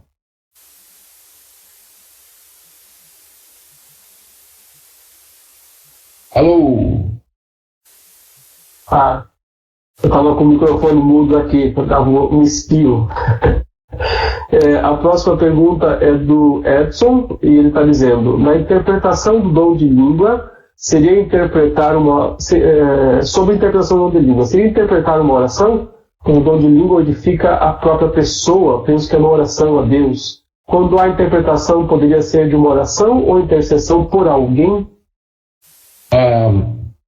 No capítulo 14 da 1 aos Coríntios, qualquer tipo de manifestação em línguas deveria ser interpretado. Oração, louvor a Deus, cântico, tinha que ser interpretado, senão a pessoa tinha que ficar calada na igreja. Paulo é muito categórico nisso, não faz exceção. O princípio é simples: aquilo que é falado em línguas e não é entendido pela igreja, não edifica a igreja, não edifica. Então não faz sentido você ter uma oração em línguas, uma intercessão em línguas, um cântico em línguas, uma palavra em línguas, se não é interpretado. A igreja não recebe edificação. Paulo é taxativo e a regra é geral, né? Qualquer manifestação em línguas, ela tem que ser interpretada. Eu estou lendo aqui, Leandro, se você me permite, uma observação aqui no chat, né, da Neiva Lopes. Ela está dizendo: observei que o senhor não nega que existem os dons espirituais na igreja de Corinto. Não tem como negar, né? É muito claro que Paulo está tratando com fenômenos reais, né? Como é que isso hoje em dia não é usado no culto das igrejas tradicionais? Tem como conciliar isso biblicamente? Nós já respondemos, Neiva, aqui, que o fato de que alguma coisa aconteceu no tempo do Novo Testamento não quer dizer que Deus vai agir da mesma forma em todas as épocas, né? A própria história bíblica mostra que Deus agiu de formas diferentes em tempos diferentes. Ele fez coisas no Antigo Testamento que ninguém espera que ele faça mais. Descer o maná do céu durante 40 anos para alimentar um povo, abrir o Mar Vermelho, derrubar as muralhas de Jericó, parar o sol. Você conhece alguma instância disso hoje? Não existe, não é? Mas por quê? Porque Deus fez determinadas coisas em determinadas épocas. Então, a rigor, o fato de que no período do Novo Testamento, quando os apóstolos estavam em operação, manifestações aconteceram, não quer dizer que elas tenham que acontecer em todos os tempos da história da igreja. No caso do dom de línguas, eu não tenho dificuldade em admitir que Deus pode dar esse dom hoje, não é? E Deus, se Ele quiser, Ele pode dar. Eu não vejo nada no Novo Testamento que impeça que Ele dê o dom de línguas hoje, até porque eu não creio que línguas, elas são um canal de nova revelação. Eu sou contra a nova revelação, já disse aqui, e essa é a posição dos reformados, de que nós não cremos em novas revelações. Mas eu não entendo que línguas seja revelacional. Então, se Deus quisesse dar o dom de línguas hoje, ele poderia fazer. Só que o apóstolo Paulo diz muito claramente como é que esse dom se manifesta. São idiomas, falam 2, no máximo 3, em sequência, um depois do outro, e tem que ter intérprete. Então, na minha experiência, eu não conheço uma manifestação que esteja de acordo com isso. O que eu conheço é manifestações de pessoas, muitas pessoas falando todas ao mesmo tempo e sem interpretação. Então eu fico com dificuldades, não vou julgar o coração. Eu sei que são irmãos, eu creio que são irmãos em Cristo, queridos irmãos, mas não bate com aquilo que a palavra de Deus me diz. Então, na Igreja Presbiteriana do Brasil, se admite que não há proibição bíblica para o dom de línguas hoje. Mas a história da igreja mostra que esse dom parou de agir no final do século I, com a morte dos apóstolos, e só agora, há cerca de 100 anos, com o surgimento do movimento pentecostal, em 2000 anos de história, é que vem a reivindicação de que ele está de volta. Então, se ele está de volta, ele tem que estar de acordo com o padrão da palavra de Deus. E onde ele é manifestado dentro dos padrões da palavra de Deus, eu não tenho dificuldade nenhuma em aceitar. Só que eu não consigo enxergar isso ao redor, tá bom? Bem, tem a pergunta do Pedro. Boa noite, gostaria de saber sobre a cessação do dom de apóstolo e dos demais dons. Temos que afirmar que não é possível a operação desses dons na atualidade? O apóstolo, eu defendo isso no meu livro sobre apóstolos. Eu não vejo, eu não consigo ver. Já teve um tempo em que eu pensei que o apostolado era um dom, mas hoje eu sou mais tentado a olhar para o apostolado no Novo Testamento como sendo um ofício, uma função, um ministério. E que ele foi usado por Deus para o lançamento das bases da igreja, lançar o fundamento da igreja. E uma vez que esse fundamento foi lançado, nós não precisamos de apóstolos mais hoje. Os apóstolos nos deram os livros do Novo Testamento, e quando eles não escreveram, associados dos apóstolos escreveram. Marcos era associado dos apóstolos, Lucas era associado dos apóstolos, Tiago era irmão de Jesus, todos estavam ali no círculo apostólico. Então, o que você tem no Novo Testamento é o testemunho ocular, a interpretação, a pregação e a doutrina dos apóstolos. Então, é por isso que a igreja cristã ela é apostólica, porque ela está fundamentada sobre o testemunho e os escritos dos apóstolos. Então, não há necessidade alguma hoje de novos apóstolos, porque os apóstolos eram um ofício fundamental, fundacional, por assim dizer, e que estabeleceu o start, o começo da igreja. Uma vez que a igreja começa, então já não precisamos mais de apóstolos hoje. Sobre a cessação dos dons espirituais, a polêmica, na verdade, é sobre 3 dons. Porque ninguém discute que hoje tem o dom do ensino, o dom da misericórdia, o dom da liderança. Isso tudo é muito claro, ninguém discute sobre isso. Nenhuma igreja tradicional nega que Deus continua a dar dons à sua igreja, e é através dos dons que a igreja é levada avante, o pastor, o mestre, o evangelista, são todos dons que continuam em operação. A polêmica é a respeito do dom de línguas, do dom de profecia e do dom de cura. São os 3 dons que estão no centro dessa polêmica aí. A posição da Igreja Presbiteriana do Brasil é que o dom de línguas ele cessou porque não há evidência dele na história. Não há evidência dele na história. Mas como não se pode dizer que exegeticamente, com base em passagens bíblicas, que Deus não pode dar esse dom, então a Igreja Presbiteriana admite a possibilidade, mas coloca aquelas travas, aqueles limites de 1 Coríntios 14 que eu já mencionei. O dom de profecia, se você entender profecia como sendo a palavra de Deus, a pregação da palavra de Deus, então nós entendemos que continua hoje, Eu creio que eu tenho um dom de profeta, como eu creio que o reverendo Leandro tem um dom de profeta.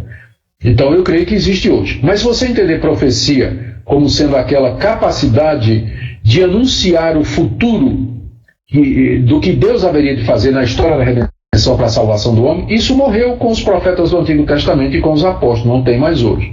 O dom de curar, ele estava muito atrelado ao ministério apostólico. E eu acredito que não existe mais hoje o dom de curar. Mas eu preciso dizer, e eu quero que isso fique claro, que isso não significa que eu não acredito que Deus cura hoje. Deus cura hoje sim. Ele cura em resposta à oração. E ele pode curar e ele pode não curar.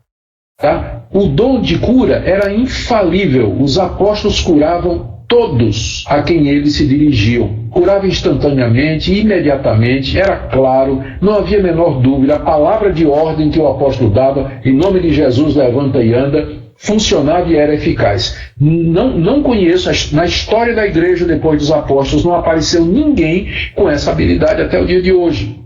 Agora, Deus pode curar em resposta à oração. Se Deus quiser, em resposta à minha oração, ele pode curar um cego, pode levantar um aleijado, curar alguém de AIDS, né, se ele quiser fazer isso em resposta à oração. Mas não que haja alguém que tenha o dom de cura, ok?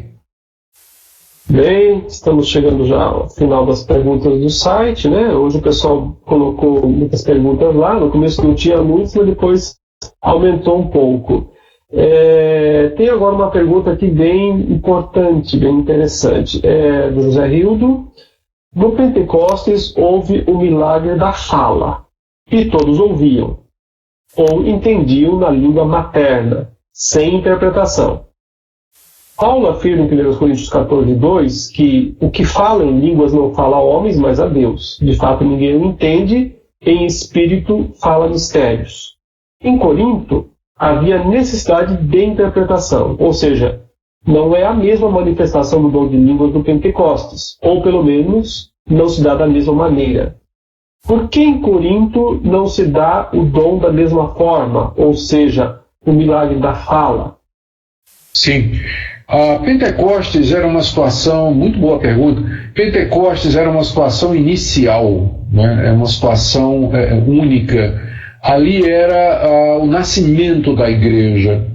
E era preciso que aquele momento fosse marcado por manifestações extraordinárias, né? E únicas, e que não iriam se repetir mais adiante, como já falamos aqui, a questão das línguas de fogo e o som como que de um vento.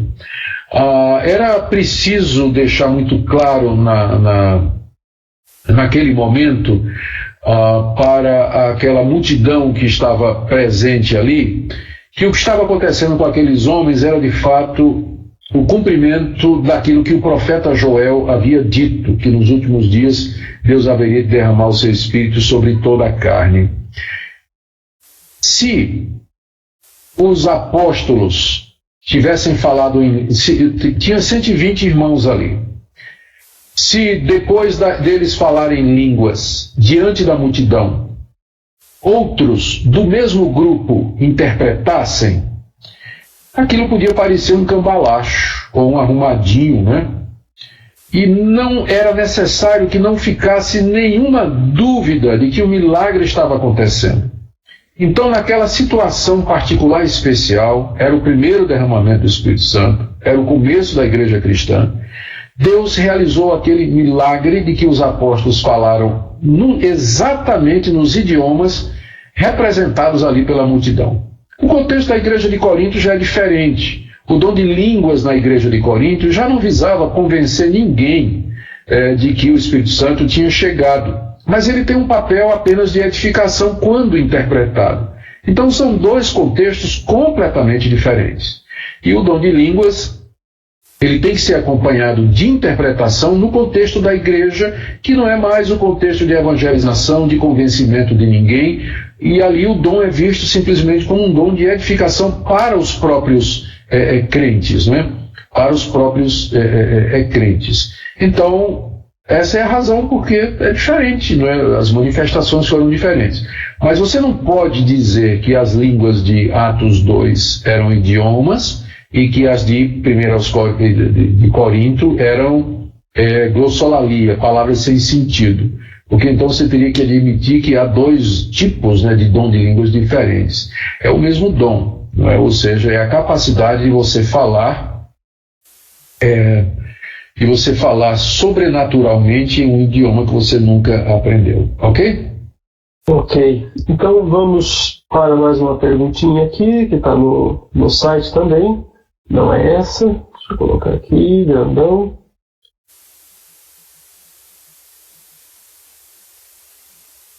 Essa pergunta está sendo feita pelo Ricardo Macedo, e ele coloca uma situação pessoal aqui, acho que não tem problema de ler isso, que sou membro da Igreja Cristã Nova Vida, denominação fundada pelo bispo Roberto McAllister, e hoje tem pelo Walter McAllister como bispo primário. Estive presente como aluno do curso Pentecostal Reformado, ministrado pelo bispo Walter McAllister.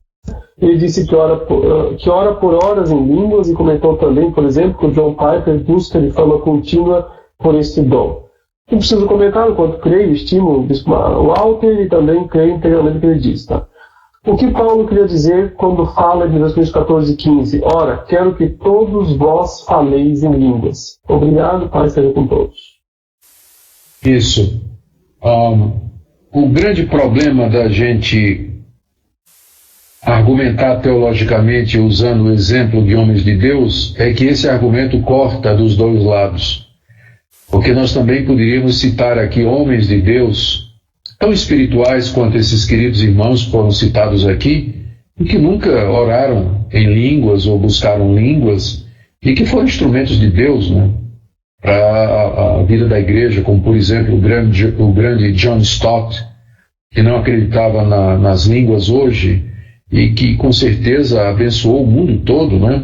Ou o grande Martin Lloyd Jones, que nunca teve essa experiência de falar em línguas, e que, entretanto, a literatura de Martin Lloyd Jones e seus sermões tem tido uma extensão muito maior e um impacto muito maior no mundo, né, do que até mesmo desses dois queridos irmãos aí. Então essa é a dificuldade quando você usa o chamado argumento da autoridade, quer dizer, você querer ganhar uma discussão ou fazer um ponto com base em personalidades. E esse argumento é falacioso, porque sempre do outro lado você vai ter também outras autoridades que terão experiências diferentes, né? Então, por isso que a gente precisa de cuidado para não, quando vai argumentar teologicamente, a gente não apelar para o chamado argumento de autoridade. Em 1 Coríntios 14:5, Paulo está expressando um desejo natural no momento em que o dom de línguas parecia estar em operação. Ele queria que todos falassem línguas. Então, era um desejo natural, já que estava evidente que Deus estava concedendo, Deus já estava concedendo aquele dom. Mas a gente tem que ler o resto do versículo, né? Eu quisera que todos vós falasseis em outras línguas, muito mais, porém, que profetizasseis. Tá? Então, você vê que Paulo, o que na verdade ele está dizendo é o seguinte: eu não me oponho que vocês falam em línguas, mas o melhor é que vocês buscassem o dom de profetizar, que é o dom de ensinar a palavra de Deus, de pregar a palavra de Deus, porque isso edificaria a igreja, isso traria consolo, instrução, exortação e assim por diante. Se alguém quiser orar para falar em línguas hoje, né, então ele pode fazer isso. E não há nada na Bíblia que impeça. Se Deus responder, Deus vai responder de acordo com o que está em 1 Coríntios 14. Ou seja, no ambiente de culto, falando 2 ou no máximo 3 em sequência e que tenha interpretação. Não é? Então, se não tiver estas coisas, dificilmente será uma resposta de Deus à oração. Então, quem quiser orar, pedir a Deus para que ore em línguas, faça isso. Mas aí eu também dou uma sugestão, que, por que pedir para orar em línguas? Por que não pede o dom da misericórdia, que é o dom de ajudar os pobres, os necessitados, os sofredores? Por que o pessoal só ora para falar em línguas, né? Eu não conheço ninguém que ora para Deus lhe dar o dom da contribuição. né? Todo mundo só quer orar para falar em línguas e fazer milagres e sinais e prodígios. E onde está o pessoal, né, que para orar, para pedir o dom da misericórdia, o dom de contribuir, o dom de ajudar, o dom de servir, não é? Então, me perdoe, não é? Eu tenho muita dificuldade com esse tipo de coisa. Então era isso que eu queria dizer. Muito obrigado. Tudo bem. Última pergunta postada no site. Vamos colocar aqui. O Barcelos. A profecia relacionada a Timóteo, na 1 Timóteo 1,18, está relacionada à profecia pregação da palavra ou algo a respeito do futuro dele? 1 Timóteo 1,18.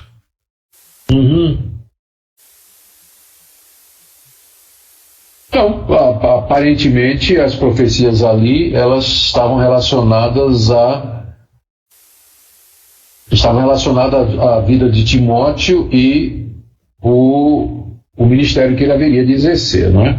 Paulo diz: este é o dever de que te encarrega, ó filho Timóteo, segundo as profecias de que antecipadamente foste objeto.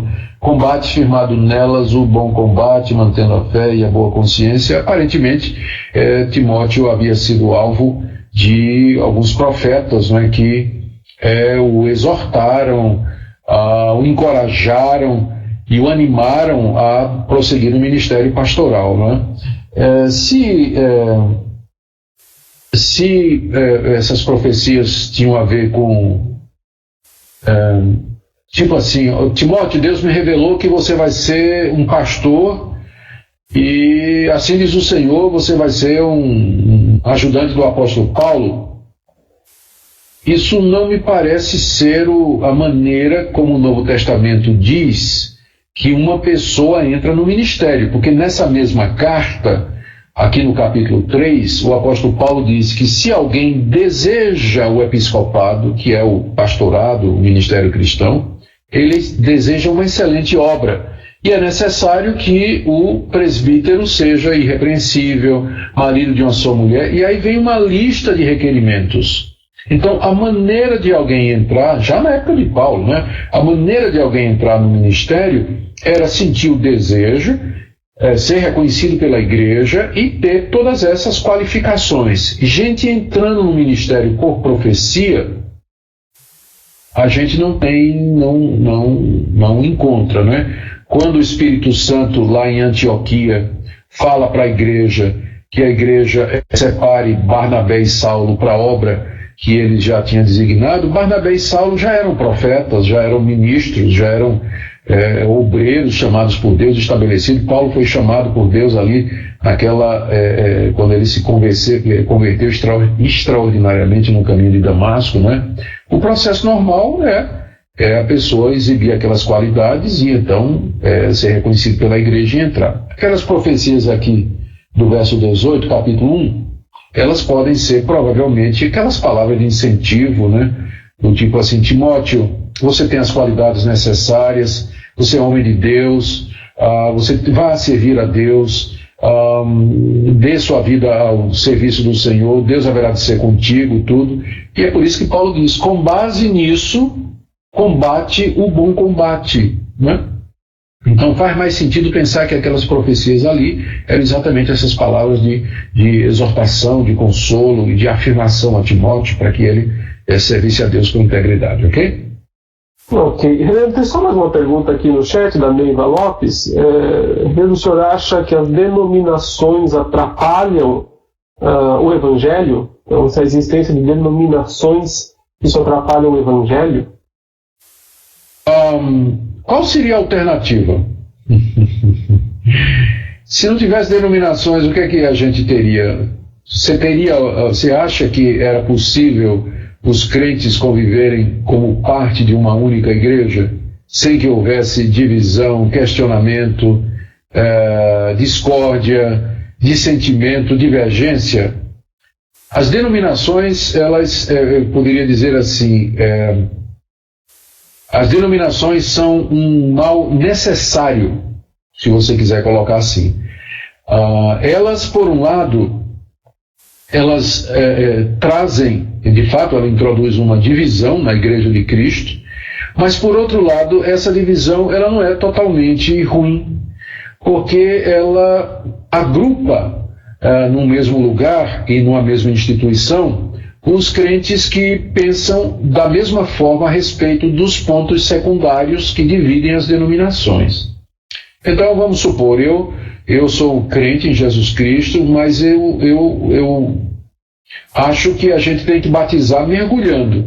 E os demais irmãos ao meu redor acham que o batismo é derramando água sobre a cabeça.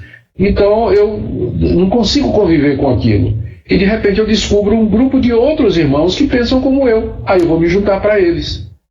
Agora, esse ajuntamento por convicções em coisas secundárias, ele nunca deveria nos separar dos verdadeiros irmãos.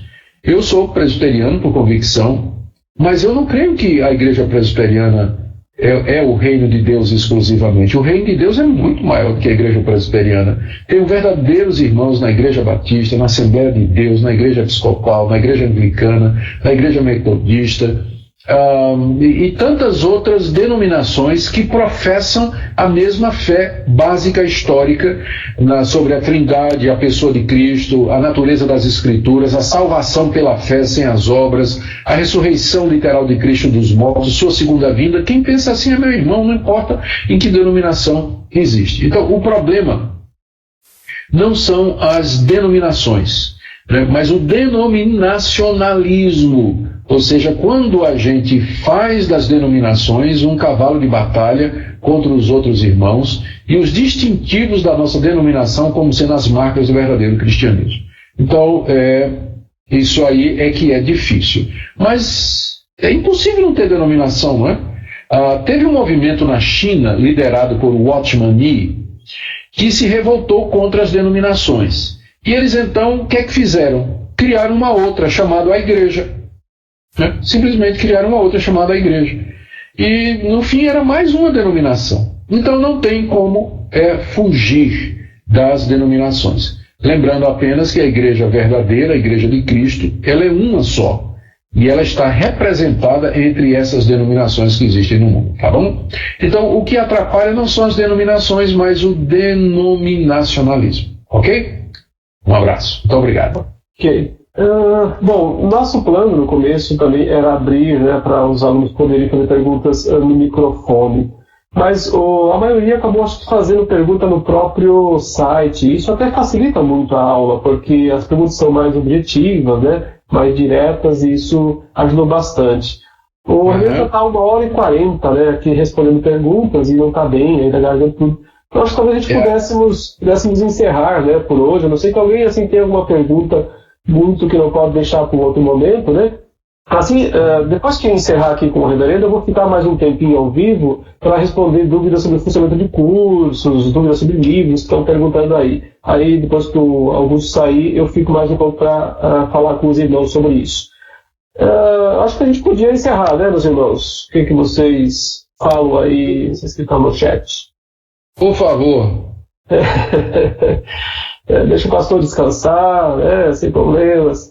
Então tá bom. Reverendo, muito obrigado mais uma vez, tá, pela disponibilidade, pelo tempo de estar aqui, pela paciência, né, de responder. Foi muito proveitoso hoje, respondeu até mais do que da outra vez, porque como as perguntas foram escritas, então foi muito bom. A aula vai ficar gravada para todo mundo poder ver e rever depois. A qualidade da gravação certamente vai estar muito boa também. Então é isso, Reverendo. Muito obrigado. Pode orar, encerrar essa parte, né? E aí a gente continua depois com outras dúvidas aqui com os irmãos. Vamos orar. Nosso Deus, obrigado por esse tempo juntos. Permite, ó Deus, que nós te busquemos com o objetivo de te servir, te adorar e servir os outros irmãos. Abençoa a tua igreja no Brasil. Nos ajuda, Senhor, a procurar a tua vontade cada vez mais na tua palavra. Eu oro pelo Instituto Reformado, por estas aulas. Abençoa mais uma vez, eu te peço, Reverendo Leandro, à frente dessa empreitada, e todos os queridos alunos que estão conosco nessa noite. É o que te pedimos em nome de Jesus. Amém. Amém. Muito bem, Reverendo. Muito obrigado mesmo, mais uma vez. Que o irmão possa se recuperar aí, descansar. E até a próxima. Esperamos poder contar novamente mais para frente, no ano que vem, quem sabe, em novas disciplinas aí, se tiver saúde e disponibilidade. Amém. Tuas ordens. Um grande abraço. Boa noite para todos. Vai com Deus. Muito bem, meus irmãos. Eu permaneço aqui mais um pouco para falar, se alguém quiser perguntar alguma coisa em relação ao curso. Eu vi que tem uma pergunta aqui sobre livros, né? Então, assim, lá no site tem um lugar lá chamado Informações sobre os livros, com os detalhes exatamente até quais são os livros que serão enviados. É muito simples. Os irmãos que contribuem com R$50 por mês têm direito a um livro por disciplina. Quem contribui com R$100 tem direito a 2 livros por disciplina, ok? Esses livros são meio a meio, metade impresso, metade e-book. Então, no mês você vai receber um e-book, como nesse mês que já está disponibilizado, né, um e-book dentro da disciplina. No outro mês você vai receber o livro impresso.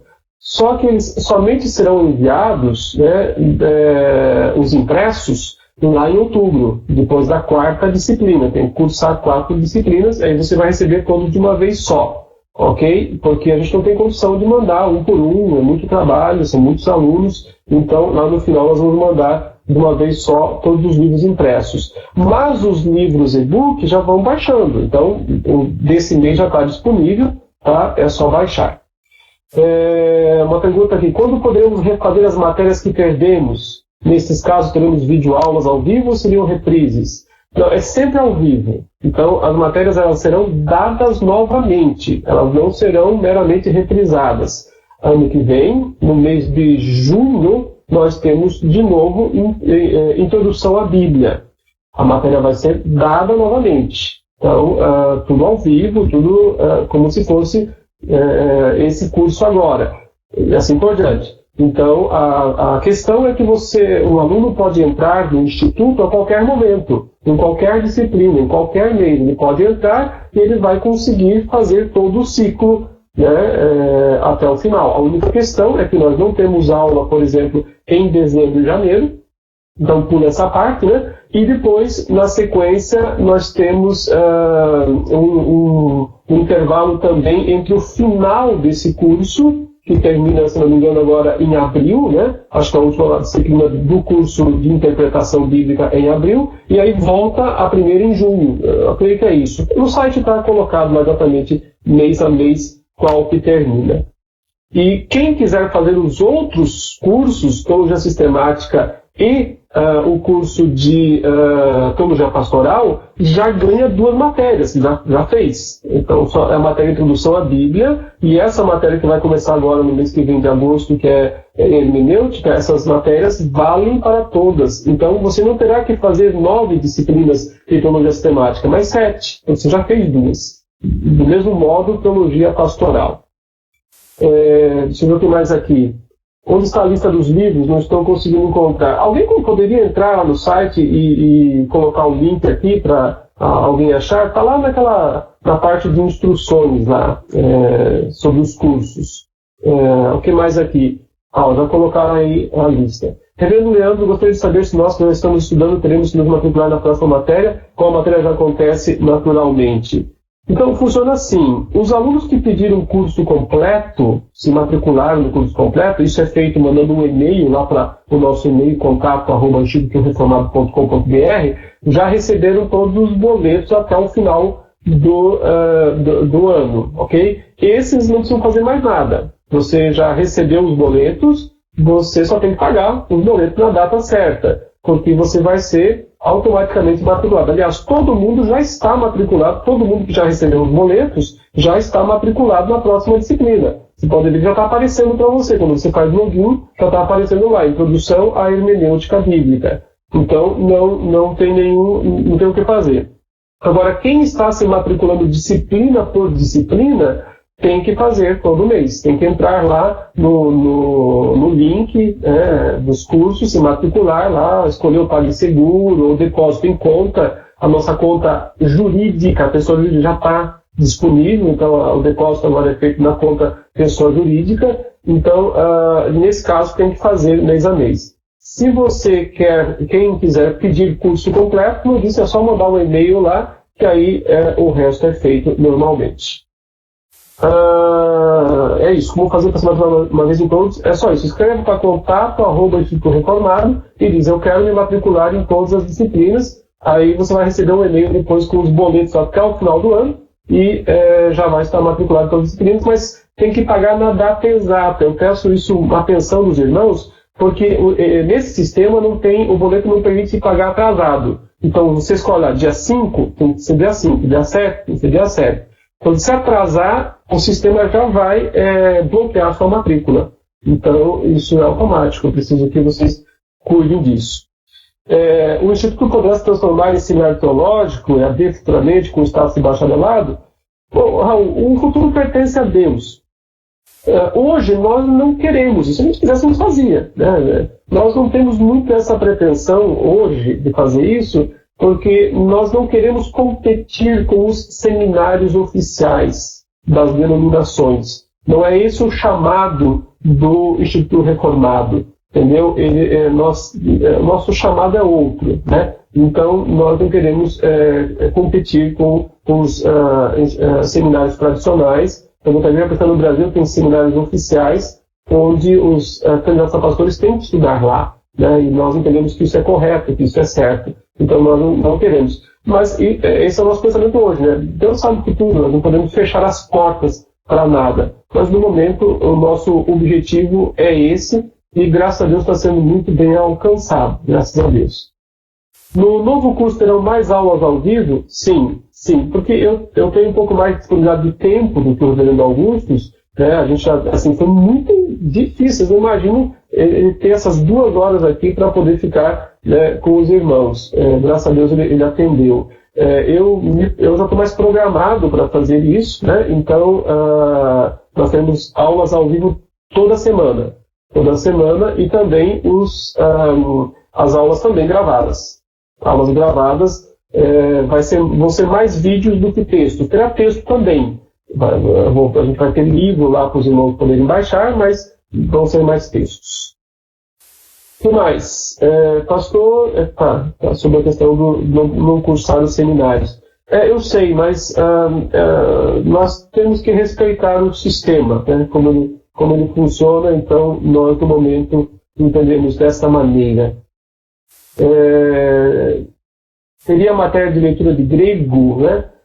Hoje não, porque, como eu disse, o nosso objetivo ainda é oferecer a nível de instituto bíblico, apesar que as nossas disciplinas elas estão no nível de qualquer faculdade, qualquer seminário por aí, né? Mas no futuro talvez a gente possa vir a oferecer línguas hebraica e grega também aos irmãos, vai depender de que gente tendo fazer. Porque para movimentar um curso nós temos muitos custos. E a nossa ideia é mensalidade baixa, né? Então nós dependemos de ter muitos alunos, senão não vai para frente, senão não é possível fazer. Por isso eu até faço aí um apelo a vocês que divulguem o Instituto Reformado, que falem para os seus amigos, falem para os seus parentes, para que eles se matriculem. Essa é a única forma do curso continuar, né, por tempo determinado, e de não aumentar valor, de manter os valores sempre baixos. Sobre indicação de curso, eu indico a Faculdade Internacional de Teologia Reformada, né, a FITREF, para quem quer fazer uma graduação online, tá? E quem quiser fazer pós-graduação, se você já tem uma faculdade, aí eu recomendo que você faça um centro de pós-graduação Andrew Jumper, né? Eu sou professor das duas, tanto na FITREF quanto no Andrew Jumper. A FITREF é só online e o Andrew Jumper é um centro completo de pós-graduação, então também lá temos presencial. O que mais que nós temos aqui de perguntas? A gente não tem um número mínimo para formar turmas, a gente conta com uma média de 200 alunos por aí para poder formar. Tem tido mais até aqui, graças a Deus. Mas é muito importante que os irmãos perseverem, continuem, né, estudando, fazendo outras disciplinas. E isso vai mostrar a eficácia, né, vai mostrar que o curso está sendo bom, né? Então é isso mesmo, divulguem, nos ajudem. Vocês percebem que nós não temos como investir muito em divulgação, temos que pagar em propaganda, né? Então a nossa propaganda são vocês. Se vocês acham que o curso está sendo bom, então, né, divulguem, convidem seus alunos. Eu acho que o curso ele está bom, eu acho que ele vai melhorar mais aos poucos, porque a gente vai se acostumando melhor com as ferramentas e isso tudo vai nos ajudando a melhorar. Astrologia não Inter, posso fazer após informar o enigma do Jumper? Pode sim, será bem-vindo. Lá faça em Novo Testamento, tá? Você faz comigo, em Novo Testamento, no Andrew Jumper. Tá, Raul. Muito bem, sobre os livros, eles adquiridos em versões e-book. Joab, nós não temos todos eles em e-book. Os que nós temos em e-book serão disponibilizados, mas ainda não será possível todos. Quando será a próxima prova? Na semana que vem. Assim que a semana que vem é a última semana já do curso, né? Semana que vem, dessa disciplina do Augustus, a prova já vai estar disponível semana que vem. Vai ter um tempo longo para fazer, como eu dei também na minha disciplina lá atrás. Sobre o final dos cursos, poderíamos fazer um culto na IPSA para quem terminou todos os 3 cursos do Instituto. Então, a minha ideia é fazer todo ano um culto, um momento de formatura para quem terminou. Mesmo que você não faça os 3, mas porque a gente dá um certificado para quem fizer um. Se você quiser terminar a interpretação bíblica, você já tem um certificado. Então, vai ter uma formatura, quem puder vir, mesmo que venham poucos, porque a gente sabe que tem gente do Brasil inteiro, né? E gente de muito longe, mas quem puder vir, pode vir. Nós vamos ter todo ano um momento aqui em Santo Amaro, vai ser mesmo na igreja de Santo Amaro, para fazer essa formatura. Já teve alguma turma formada de aulas presenciais? Tem várias turmas formadas em igrejas por aí, mas como nós estamos começando e de certa maneira, Deus nos abençoou mais do que nós esperávamos, porque o número de alunos é bem maior do que a gente acreditava lá no começo. Não sei se todos vão continuar, minha dúvida é essa, né? Se o pessoal continua, se é só fogo de palha. Mas nós estamos sem condições de dar muita assistência às turmas locais. Por isso a gente deu uma freada nesse projeto. Porque o volume de trabalho para fazer funcionar aqui o online com todos esses alunos é muito grande. Eu tenho gente trabalhando direto, muitas pessoas direto para conseguir fazer isso dar certo. Graças a Deus tem dado certo. Vamos aqui, o que mais? Teremos alguma oportunidade durante esse curso de ter alguma palestra na igreja? Não entendi, Raquel, como assim? Algum professor ir na sua igreja dar uma palestra? É isso que você está perguntando? Não entendi direito. Se puder explicar melhor, pode explicar. Ver se tem mais alguma pergunta aqui que eu não...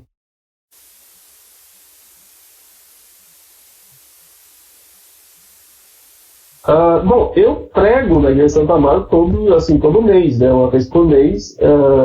Você fala talvez de ter uma palestra específica lá na igreja.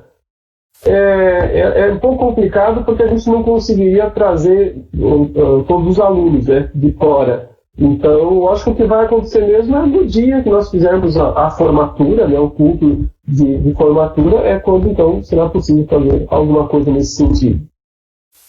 Até quando podemos nos matricular na próxima disciplina? O limite assim, aconselhável para entrar é o dia 10.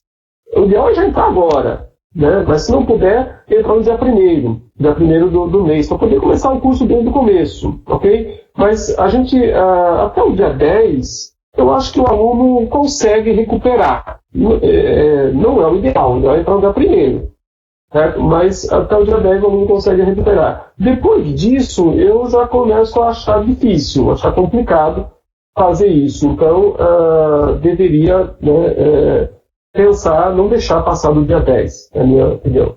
O que são emblemas? Aparece no site do Instituto. Não faço ideia. Faço a mínima ideia do que é isso. Eu estou querendo saber. Alguém descobre o que são esses emblemas aí e se eles são úteis para o Moodle. Alguém pagou, o Marcelo pagou no PagSeguro 2 vezes. O que devo fazer, né? É doação, irmão, é revelação de Deus, Deus já está mostrando. Não, vale para a próxima disciplina. Manda um e-mail lá para o contato, explica a situação direitinho, que certamente o pessoal vai administrar isso aí, você já fica pago para o mês que vem, né, sem problema nenhum. Só não abra disputa no PagSeguro por causa disso, tá? Por favor, não abra disputa no PagSeguro. A gente dá um jeito aí de resolver isso. É obrigatório os matriculados participar dos fóruns? Não é obrigatório.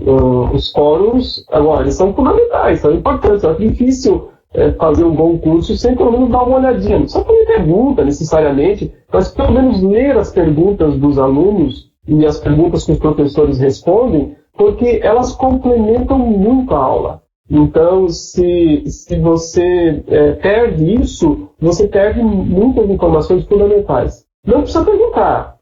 Sabe? Não quiser perguntar, não quiser, não precisa. Mas eu acho que valeria muito a pena ler pelo menos os fóruns, as perguntas feitas lá.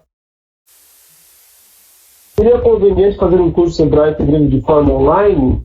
Olha, é difícil. O presencial, quer dizer, com essa ferramenta que nós estamos usando, sim, porque aí eu estou aqui, ponho no quadro, coloco, mas acho que tirando isso é quase impossível fazer de línguas online. Mas com essa ferramenta aqui, aí é possível. O interessante desse curso é justamente a aproximação do professor e dos alunos. É fato, irmãos, não tem nenhum outro curso como o nosso nesse sentido atualmente. Então, todos os cursos online tem por aí, e não tem nenhum que oferece essa interação, possibilidade de estar ao vivo, não tem nada por aí assim, né, com professores bons, né, temos bons professores no nosso Instituto, graças a Deus, e tem bem interessantes que vão entrar aí futuramente, se Deus permitir. Muito bem, vamos orar para que em breve tenha Grêmio Hebraico. Como eu disse, havendo interesse, havendo gente disponível para fazer, pode ser feito. Pelo que eu entendi, não escolhemos livros que serão ofertados, certo? Não dá para escolher. Por quê? Porque depende, como o número é grande de alunos, nós temos que ter o que tem disponível, né? Cada um pede um livro, não é que o pessoal vai sair atrás de achar um livro, de mandar. Então, pelo grande volume de livros a serem mandados, nós temos que nós mesmos fazer isso e mandar. Ocasionalmente pode ser visto, eu já tenho esse livro, então se possível aquele. Algum ajuste é possível fazer, mas eu não posso prometer, tá? A gente pode tentar fazer algum ajuste. Pastor, como o senhor vai fazer com o Dr. Elis, que não tem nada de tecnologia? Mas ele é um senhor professor, né? Então a gente vai estar junto, a gente vai ajudar ele, vamos trabalhar junto, acho que vai dar certo. O que ele tem para transmitir, ele tem de conhecimento, é realmente muito bom, é muito grande. Então, eu acho que as aulas ao vivo com eles vão gostar demais. Tem mais alguém? Agora tem outras perguntas mais genéricas aqui, né? Sobre Crônicas Rolando, 2 e 3, cadê? Cobra da Fiel lá, eles que tem que lançar. Cobra da Fiel. O 2 já está lá prontinho, já está tudo mandado, eles que tem que lançar. O 3 eu não terminei de escrever ainda, tem que escrever mais umas 50 páginas para fechar o 3. Então, olha aí para que eu tenha tempo de escrever o final do volume 3. Que mais? Adquirir os e-books em algum site? Não estão disponíveis ainda. Só mesmo aqui para os alunos mesmo nesse ponto. Tudo bem, meus irmãos. Mais alguma pergunta técnica sobre o curso, o funcionamento? Senão nós vamos encerrar aqui. Acho que foi muito bom hoje, foi muito produtiva a aula. Então, não tem mais nada. Algo que eu não respondi.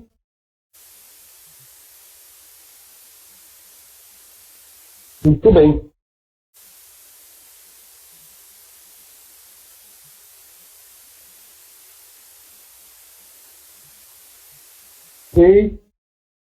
Ok, irmãos.